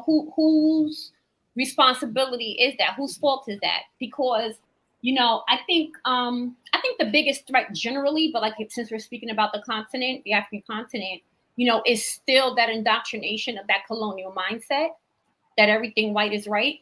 And also, I know you mentioned some more about that the colonizers of the world fears, you know, for Black leaders to be in a position of power or, you know, within Africa. But I push back a little bit by saying, but it's been nothing but African leaders, right, that have ran those countries in Africa since their independence.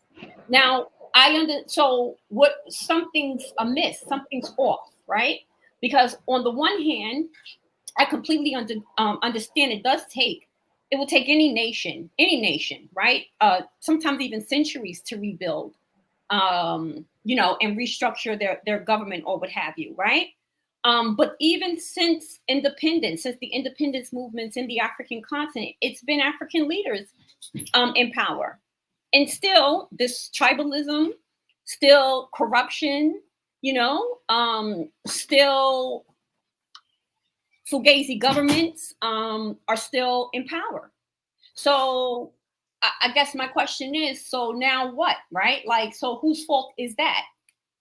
Because you can't keep blaming it on the colonizer, or this, that, and the third. You're absolutely right. It's an extremely wealthy continent. Loads, tons, and abundance of natural resources. Absolutely. Brilliant people. Absolutely, right? But what's going on now? What do you say to that? Well, as I said before, I mean, these guys, these leaders, as we see them, they're not really running things. There is a European who's giving them the agenda or the criteria to follow, basically. So in a sense, these guys are just puppets, basically. They're just there and they're being told what to do. So that is the problem. That goes back to the colonizer. I mean, again, because they're the shadow people. They're the ones in the shadows making all these demands, basically, like, for instance, homosexuality and all these other things that they're bringing to the table that these leaders have to bring to the people, basically. So imagine if you're the leader and you being coerced, like Z saying, if you're not playing to the tune, they're going to take you out or they're going to kill you, one or the two, basically. So what are you going to do? And let me just add to that. I also believe that even though the colonizer, we have our hands tied, I think we can take some of the responsibility as well. That use Liberia again as a typical example. When they the free slaves went back to Liberia. They divided the country. We had the American Liberian and the indigenous Liberian. So what they did was they started helping to run the government. When you look at the Liberian flag, it's just like the U.S. flag. All right, give me a few seconds. Somebody else can go ahead. I'm doing something real quick. I'll be right back. All right, so let me jump in, right? Anton, tell Dots to give me a second. I want to run upstairs, give me something to drink. Okay. All right. All right. So my thing is that, you know, us being from America, we actually see things from a different perspective, because I don't know how history's written out there. I don't know how education is and how we see things. I mean, how you guys see things out there where you're seeing it. But, you know, in every different part of the world, everybody has their own media. Everybody has their own newspaper. Everybody has their own, you know, fans of what they're putting out in regards to world politics, geopolitics. So when you look at what actually is happening, right? You have one big word. It's called propaganda. The other thing that you have is you have people that they actually feed or they pay to come in with assistance to overthrow a government, or in Africa, overthrow a kingship or empire, you know, that they had. You know, hence now you having presidents, which basically you brought in a whole democracy, a whole political atmosphere of something that is foreign to the people. Hence, you come bring a whole different language. You bring a whole different religion. You bring a whole different way of life. You know what I'm saying? That is incorporated. Now, you know, what Dots is asking is perfect, because the bottom line is that the one thing people have never mentioned in Africa, and we can even talk about it here in America, is that the people that actually coming in and put in place or elected or selected to run government, or to run policy, or to run the continent's business are foreign. You know, because it's easier to disguise it in Africa because everybody melanated. So you don't even know where this guy come from. You don't know where he originates from. And you don't know what his agenda is. A lot of them people that they have put in power are foreign to that area. And the one thing about the West is that they have resources. They have different type of resources. Their different resources is propaganda. Their resources is that they have the United Nations. And then there's one reason why that most of the African nations never joined the Hague. They never joined the Hague Convention. None of them. I would say pretty much none of them have joined the Hague Convention. Why? Is because they still have their sovereignty involved, but they are being occupied by foreign power, just like America is. Believe it or not. So when you get into this whole situation, because like I said, like Putin been over there in Africa, like, hey, you ain't got to mess with the West no more. You can come mess with me. That's where you got the gold Zim. Zimbabwe got their gold jumping off. Burkina Faso did what they did.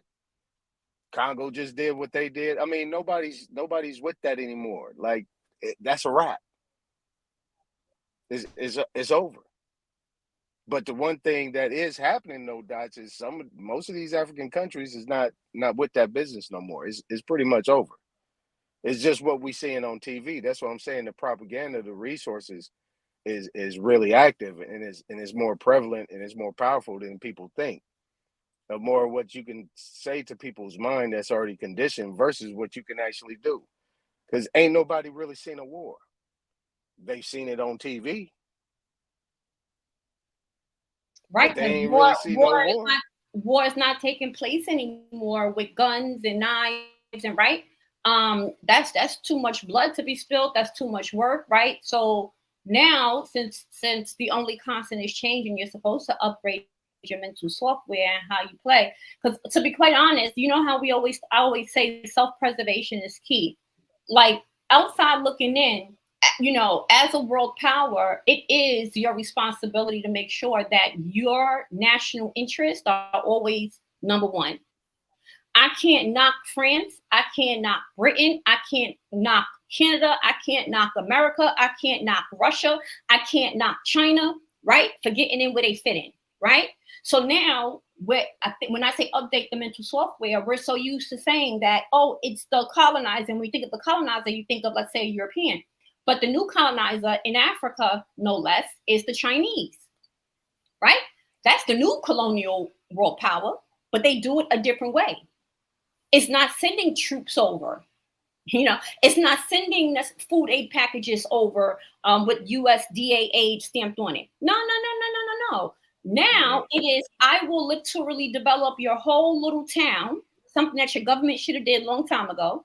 I will put a road in your street. I'll build a little hut for a school, right? And I'll even employ 100 locals to build the school and to build the street, right? And marry your women. Allow me to come in. That's right. If you allow us to come in, not pay any kind of taxes, we'll develop your little your town, the rural roads, give you a school, give you the whole nine, right? We even will employ your people, right?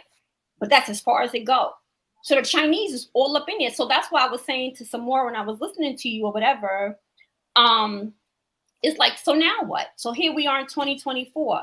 Independence for most of those African nations happened 1960s. So now we're almost 70 years in. Like, what we doing?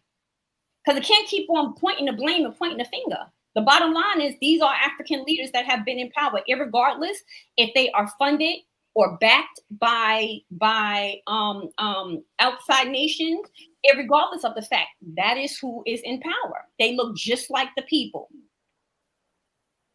Right? But see, the thing is that I agree with you, Dots, but the only thing I disagree is that, you see, the Chinese, they're coming with trade. That's different. That's business.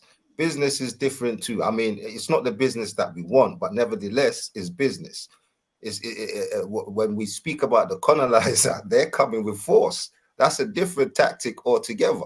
So that's where the difference is, basically. So Chinese are not taking over Africa in the sense where or how the colonizer did. It is business we're doing with China. So I mean, I think it's two different kind of categories that you're kind of. I disagree because let me say this real quick. I disagree 100% because in the beginning it was trade. So it wasn't just forcing, it was trade all the way around the board. So it's not a new game, it's the same game. It's just you just using different tactics now. But it's the same thing. Yeah, and the thing is that he kind of, real quick, Z, excuse me, but the one thing is that what people don't understand is that when you're talking about private interests and private companies, like people think the CCP is China. No, it's not. The CCP is the Chinese Communist Party, and then you have the People's Republic of China. You have two different entities going on, just like you have a Republican and a Democrat. You have these special interest people that come into these countries, right?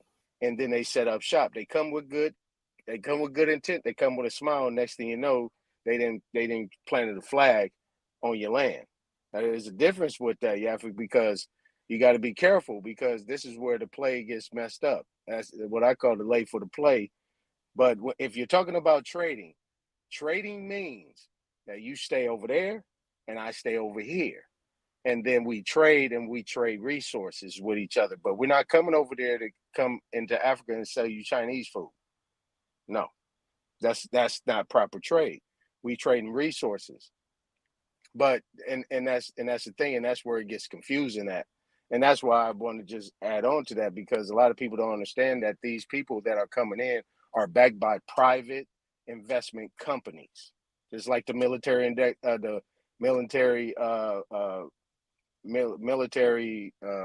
industrial complex. You have all these different things that are coming in that is guised under what you would consider to be the United States military, but it's not. It's private. It's like they 3-letter agencies. All these different things, they're private. They're not a part of the federal government. They're not a part of the Constitution. These are subcontractors. And see, we don't understand that. Well, I mean, I understand it, but I mean, I know it. But a lot of people don't. But they incorporate that to make it think that these entities are a part of the government. They are part of the People's Republic. In every country, this is a People's Republic. It's not. These are private investment, private interest companies. Just like the East Indian, you know what I'm saying, Sword? It's like Dutch East Indian Trading Company. All these people Yes, that is coming sir. on. This is what we're talking about. And then once we get over to the road, we can even go back in a little history and talk about who these people were and what they look like. Exactly. And if they're still around. I land. I agree.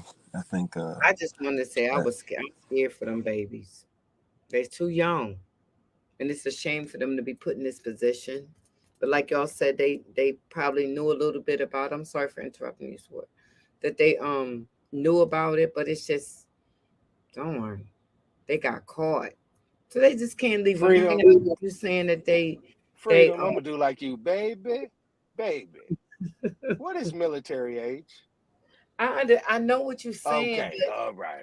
When you said that they just gonna leave them and not gonna claim it, I mean, I'm just saying, come on now, you done asked a child to come over there to help, and his boys, he done bring his friends, and now they get ready to die. I think this could potentially cause a war. Now, I mean, you might not. I'm with Yaffet. I don't think I'm with so. Yaffet. I'm with Yaffet. I don't care. I'm with Yaffet. They got to pay. Can you share this real quick, please? I thought I seen something come up there. Oh shit, man. Sword, don't start. I'm just saying. You don't think it could cause a big, like maybe not a war, but it could possibly cause something big. Maybe not a war, but enough to go to the news. Anytime me and Sword get to laughing, I don't stop laughing. Oh shit, now. Here we go. All right, so let's Samora, to your point of what you were saying about it being different. So you listen. I'm just going to read this to you, and you tell me if this is a form of colonialism. The new word that people are using when they're referencing the Chinese in Africa is neo, and we know that's new, right? That prefix neo means new, so new age colonialism, right? Because again, it is 2024, and nobody has time to literally send military, send tanks and trucks. Nah. We trying to get to the bag, and that's our ultimate goal. So however we got to do it, we got to do it. And I think that personally for me, it does speak to the African mindset, right? That everything seems to be for sale. It don't matter what it is. I don't care if it's their natural resources. It's like, who's the highest bidder? No problem. Come in and do it. All right. Don't let me say it. Let's read the article. Okay.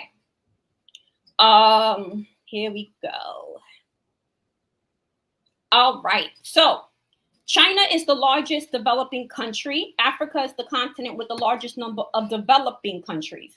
The China-Africa economic relationship has developed rapidly over the last 2 decades.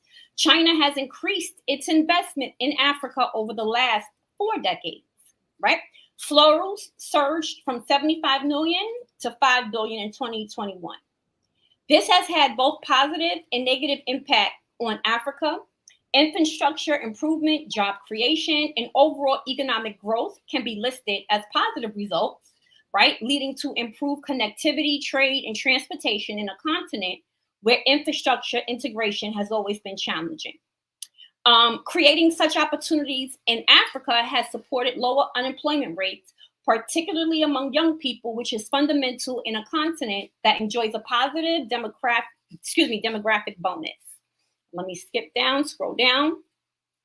Criticisms of Chinese investments in Africa include debt trapping, economic dependence, and prioritization of Chinese interests over local needs.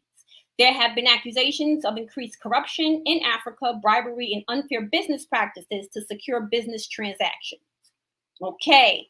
Unlike Western governments, China has not made significant efforts to export its governance model, meaning China is so fly with how they think. They're like, you know what? I'm not trying to make, these African nations have a similar political model as us. We ain't worried about that. We trying to focus on the economics, okay? I don't care what y'all practice. I don't care how y'all govern yourself. I don't care, you know what I'm saying? If y'all murk everyone, not my problem. As long as we can build these schools and build these roads, and as long as I can develop and make sure that China's economic interest stays number one, y'all can do whatever the hell y'all like, right? This is neocolonialism, okay? China has heavily invested in Africa and has not pursued the building up of a network of states that's obliged to supply natural resources and locations for military bases, okay? Chinese investments have, in ever-increasing ways, profoundly impacted the continent through mutually beneficial cooperation without interference in domestic politics and internal affairs. I'm going to skim down. Okay, hold on. The growing Chinese presence in Africa is not unnoticed. Africa has also become a territory where the clash between the great powers, particularly the United States and China, is observed. There is much negative campaigning against China without considering the possibilities the China-Africa partnership has already generated, okay? Such allegations repeat the usual criticisms against China, such as neocolonialism, debt trapping, corruption, employment of Chinese workers, and disregard for local human rights violations, okay? And the article goes down as it goes, and it starts to talk about different ways of Chinese neocolonialism, right? And I'll read one more paragraph and then I'll land.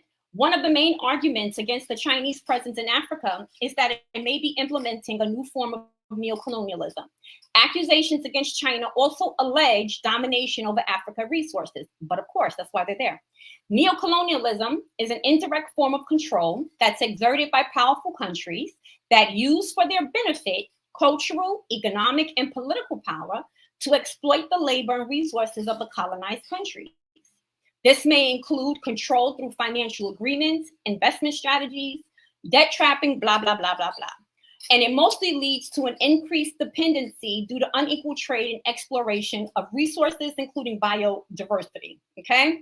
Additionally, neocolonialism may include imposing cultural values or political ideologies onto the colonized nation, thus undermining indigenous culture, values, and identity. I wanted to share that with you, and one of the reasons is because it says Chinese neocolonialism, right? So if China wasn't operating as a colonial power, neocolonialism would not be in the title. Hell, even if you go and you Google or you do a Wikipedia thing and you put in China, Africa, that's exactly what's going to come up, right? So it's just it's a different, updated, I think more systematic approach, and it's actually quite smart on China's part to say, you know what, we're not following that old model, right, of pre-independence, right, where you had Great Britain, France, Spain, Italy, Germany, where they were fighting to control different parts of Africa, the scramble of Africa, right? They're like, we ain't trying to do all that. That caused a lot of blood, nobody got time for that. What we're going to do is we're just going to come in because we need those natural resources, right? We want to make sure that China's presence is in one of the fastest growing economies and developing continents in the world, which is Africa, right? Y'all can operate, y'all can govern yourself how y'all want to govern yourself. Y'all can talk the language y'all want to talk, okay? Y'all can do what the hell y'all want to do. We just want to make sure that at the end of the day, every dollar you make, we get 75 cents. So that's the new age of colonialism. Smart thinking. Well, can I just say that two things to what the article you just pulled up. First and foremost, we got to bear in mind the Chinese-American struggle going on, especially in trade. And then secondly, we got to also question who actually put out this article, because again, this all favors this trade war between the Chinese and the Americans. That's what I can see in this. This is propaganda. Whoever wrote this article was not present when the Chinese and the Africans were doing their deals. So how they got all this information is beyond me. But I know that this is propaganda because of the Chinese-American trade wars that's going on. So of course they're going to make it look like the Chinese are trying to do this and that. But we're business people. Africans are business people. We're trying to see what's best for us. And if we're going with the Chinese at this present time, then the Chinese are best for us at this present time. America is just trying to make noise because we didn't go with the Americans. And that's what I see from this article there. Somebody just trying to pour whatever it is, so whatever you want to call it, on the situation. That's all I see. I don't see no neocolonialism going on here because, again, it's business. The So Chinese with the Chinese coming up there marrying these African women, that's another issue. That's we're talking about the trade. When we go into the trade and whatever comes out of that, then yeah, that's a different discussion altogether. But no, that's not different. That's not different, Samora, because the reason why they're there, Swart, this is why I adore you. The reason why, because you was right, you're thinking so much aligned with me. Samora, the reason why that is important, and it's not a different conversation, because that is one of the effects of the trade, right? The fact that you have Chinese laborers right now living in these different parts of Africa. And one of the results is, right, that now this sort of like, I don't know what you want to call it, cultural diffusion is happening. People having babies. There's a lot of African women, right, who are dating Chinese men over African men for whatever the reason is. So that's a byproduct of the trade. You know what I'm saying? So I think that I don't think that that's a separate thing. I think that that's an effect. Do they look down on those type of relationships over there? Does who look down? On which ones? Does Africa on the Chinese? Do they look down on the interracial relationship? Nah, they winning on the Chinese because they coming in with money and they can pay the dowry. So that's the, from my perspective, totally from my perspective, that's the problem, because it's colonialism. We just don't look at it that way. But if these guys coming in and marrying the women, and if Africans are passing the land down through the son, well, what happens if a Chinese man have a baby with an African woman and they have a son? Now that half Chinese and half African son is can easily step into rulership, land ownership, or any type of ship that you want to, put out there. So,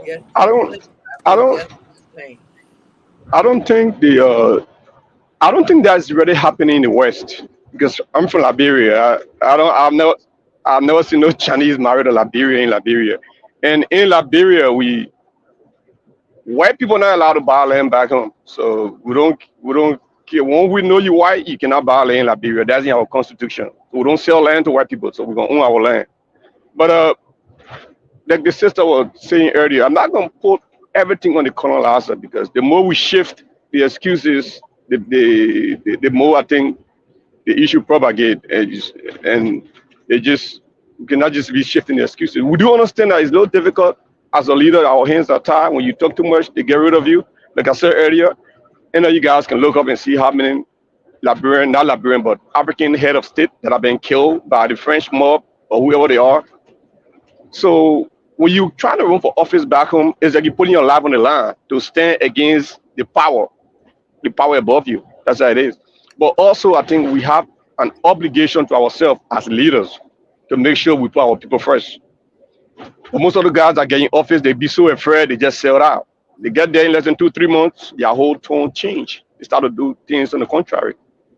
But I think if Africans can really stand their ground, there's a lot that can change. Like those guys just did recently in the West there, the guys from Burkina Faso. They were colonizer of France. France was their head of state, whatever it was. But they were able to stand their ground. So if they can do that, I think any African country can do that as well. But provided if the people are willing. Look at South Africa. 20% own 80% of the land in South Africa. You the leader, you want to talk against it. Sometimes your own people who are not informed enough, they look at you different when you speak against the colonizer. Look up this guy called Julius Malema, who has been advocating for Africans to take their land back. We cannot be ladies, 80% of the population and hold 20% of the land. I mean, we all know the history. 18 yards stuck in the backyard. Okay, My bad. Go ahead, Z. I got it. But wait a minute, though, Z. Let me ask you something. But if the undone man is born in Africa, you don't see him as African? They don't even claim to be African. Only we African go places and born there and take our kids to be those places that they were born. Chinese don't do that. The Lebanese don't do that. I came to America at the age of 25. I came out joining the military. So all my life was in Africa. I never seen one Indians, one Lebanese, one Chinese to claim that they're African. They have their kids. Wait a minute, they had babies in Africa, but they don't claim to be African. That white man did, the undone man did on one of the things that we seen, where he told the the American man to go back home. The African to the Americans to go back to Africa. The undone man said he is African, that the American man is not. The American man argued with him and said, "I'm more African than you are." And he said, and he got mad with him for, they was arguing. He said, "Nah, I was raised here. I'm African. You're not." There are Africans that are conscious of their history now. So even if some people claim, like some Indians, Lebanese, claim to be African, we still know they're not. Or they just doing it maybe to get out of that situation. But they know deep down they don't want to be African. They're up there for the resources. They never claim. First of all, I've never seen a Chinese. I'm not gonna say it doesn't happen in Liberia, but for more than 25 years I lived in Liberia, I've never seen a Chinese dating a Liberian. They go back and bring their people to Africa. Some of them maybe here and there just maybe date Liberian for a couple of days, or maybe like trying to step out of their relationship, like cheaters, they won't cheat. But I have never seen no Chinese married a Liberian in Liberia. I've never seen that.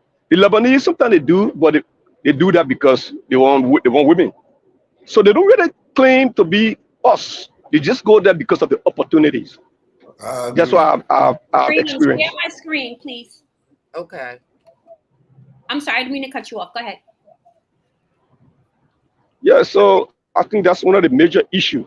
If our leaders can just stand their ground and start doing what's right, things will change.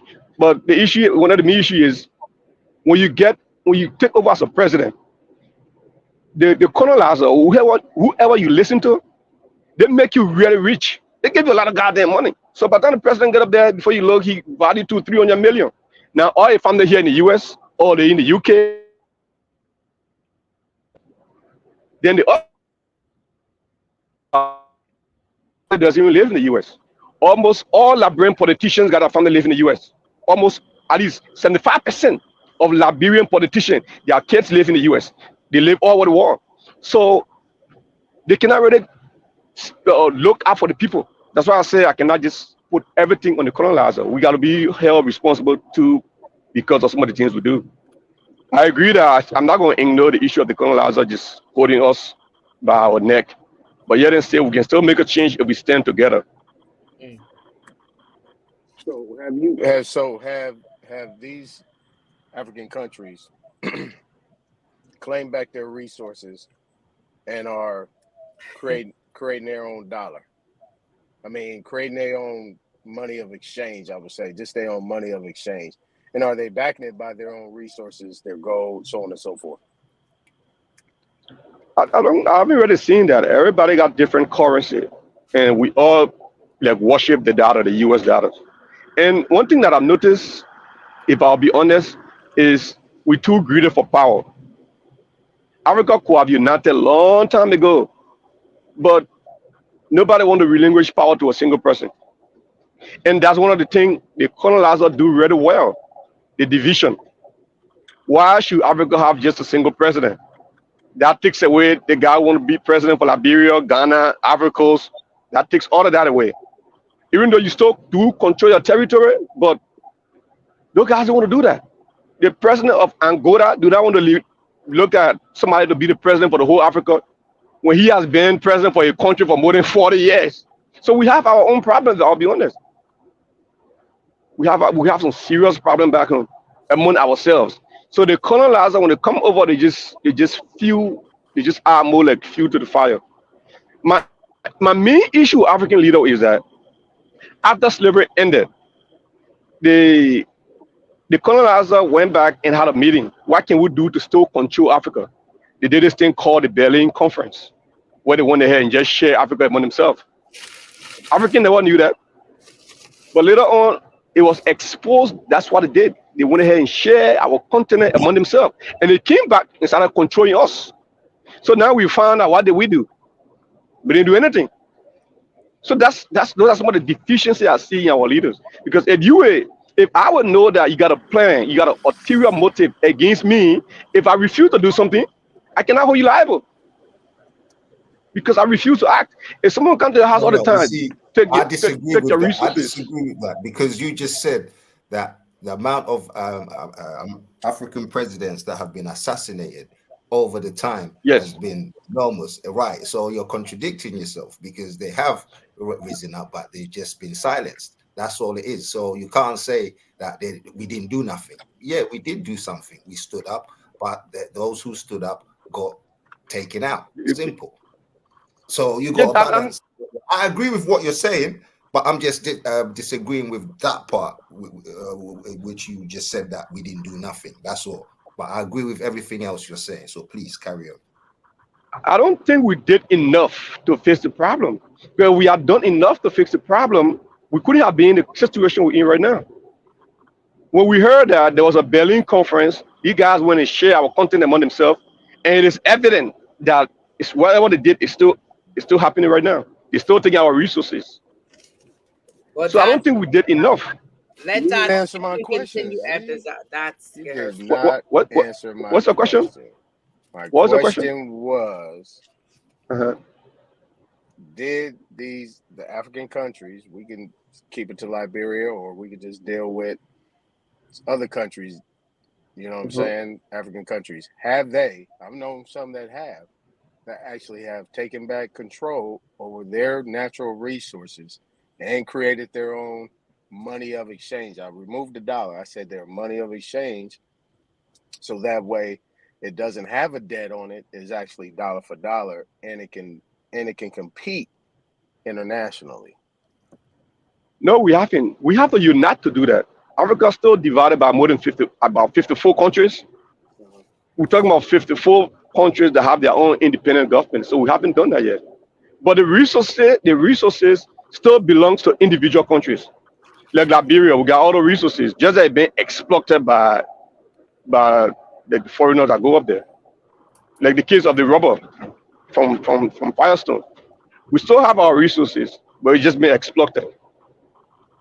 Right. Now, that was the thing that, because when Dot's mentioned, when she read that article, and she mentioned, what'd you call debt something? What was that, Dot? She called it debt something. Debt trapping, I think. Debt trapping. Now, let me share something with you. Now, this is good, right? This is when some of these, like I said, these private interest people, they sit there and fund both sides of the war. Do we agree, Z and Yafet? Yeah, that's fair enough. Okay. And yeah, I agree. Okay, so we're talking about debt trapping. So let me put it into context in America, right? It's like a mortgage. Like you get into a contract, then you got a 30-year mortgage.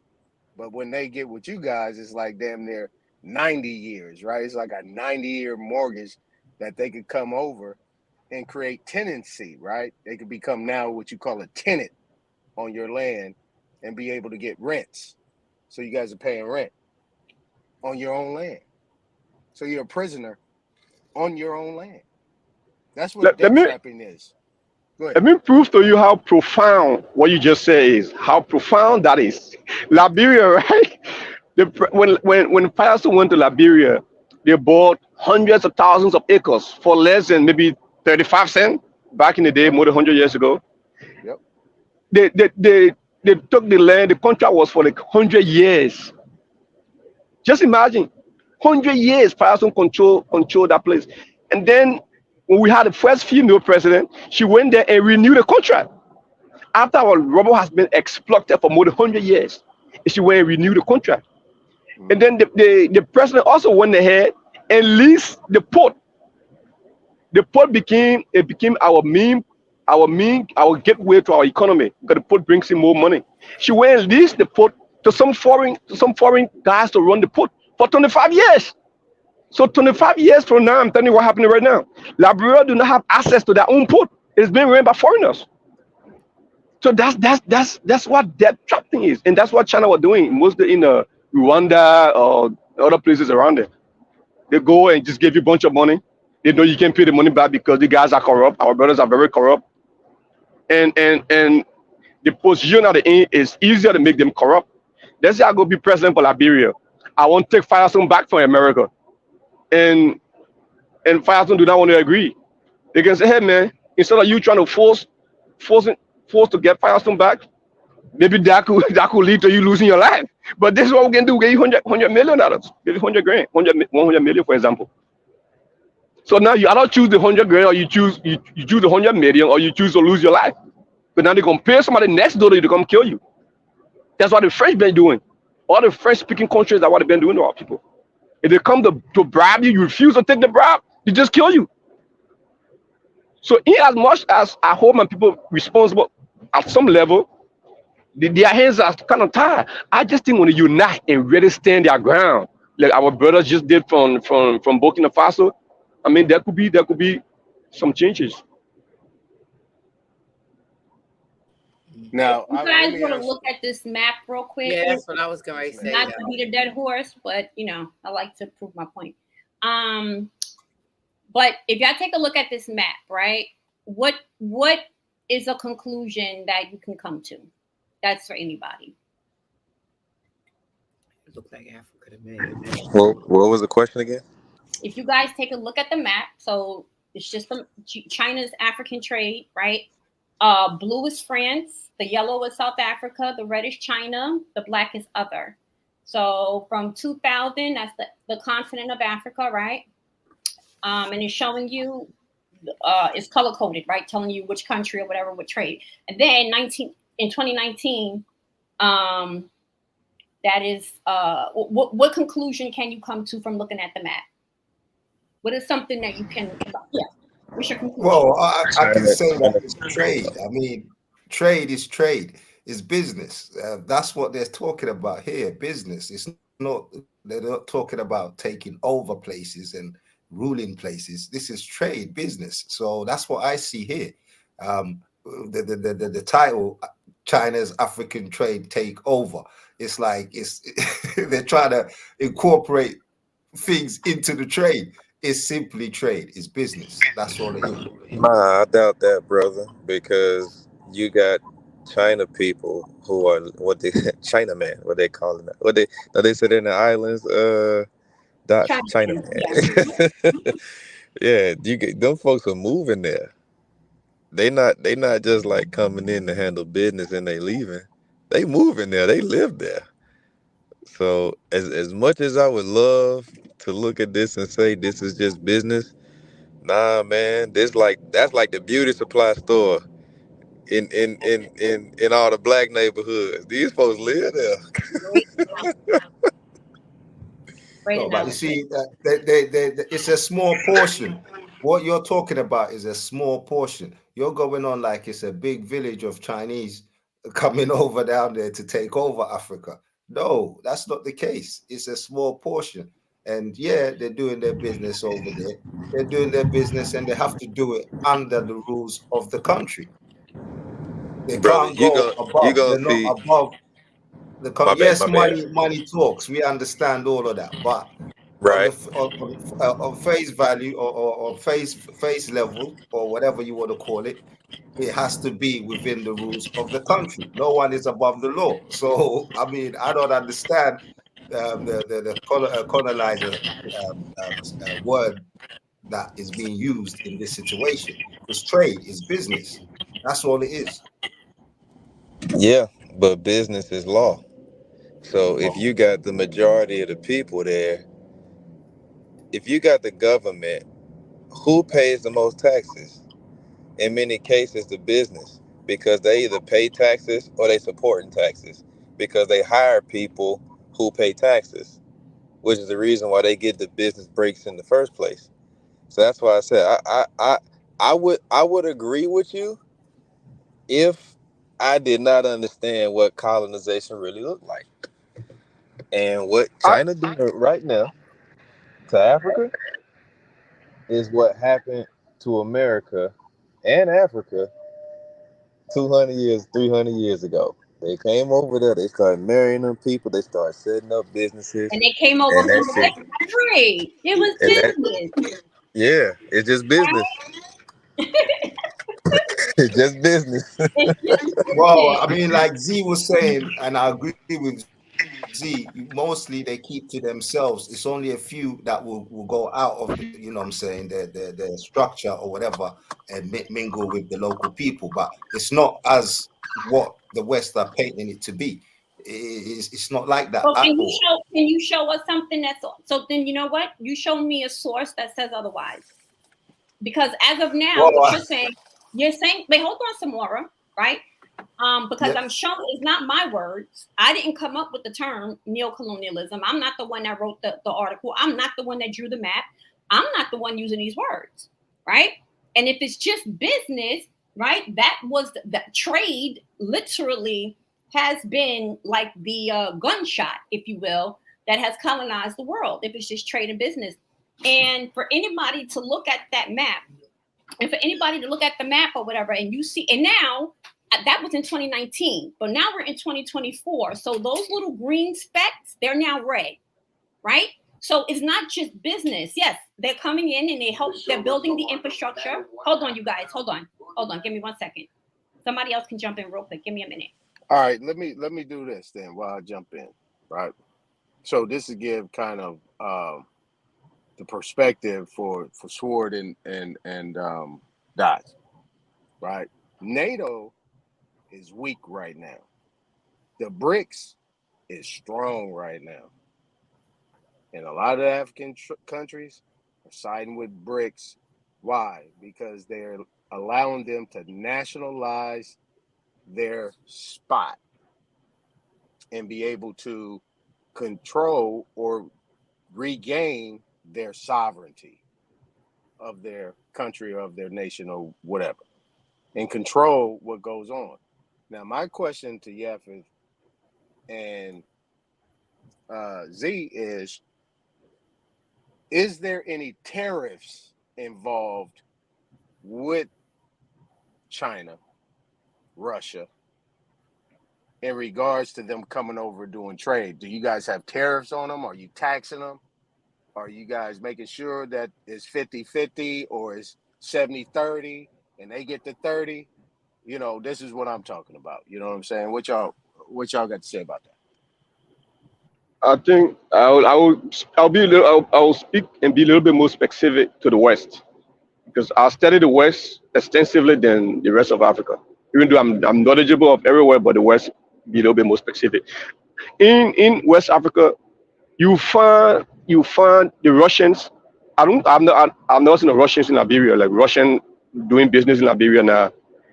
I've never seen the Portuguese. You don't find them in Liberia. So basically, you find most of those nationals in the country where they colonized, because they got more authority. You don't find too many French in Liberia. You find them in Ivory Coast, in Guinea. You find Americans in Liberia. You find the Lebanese, the Indians, and the Chinese. So we got a very rigged system. The tax, we don't have the sophisticated tax code that we do in the US here.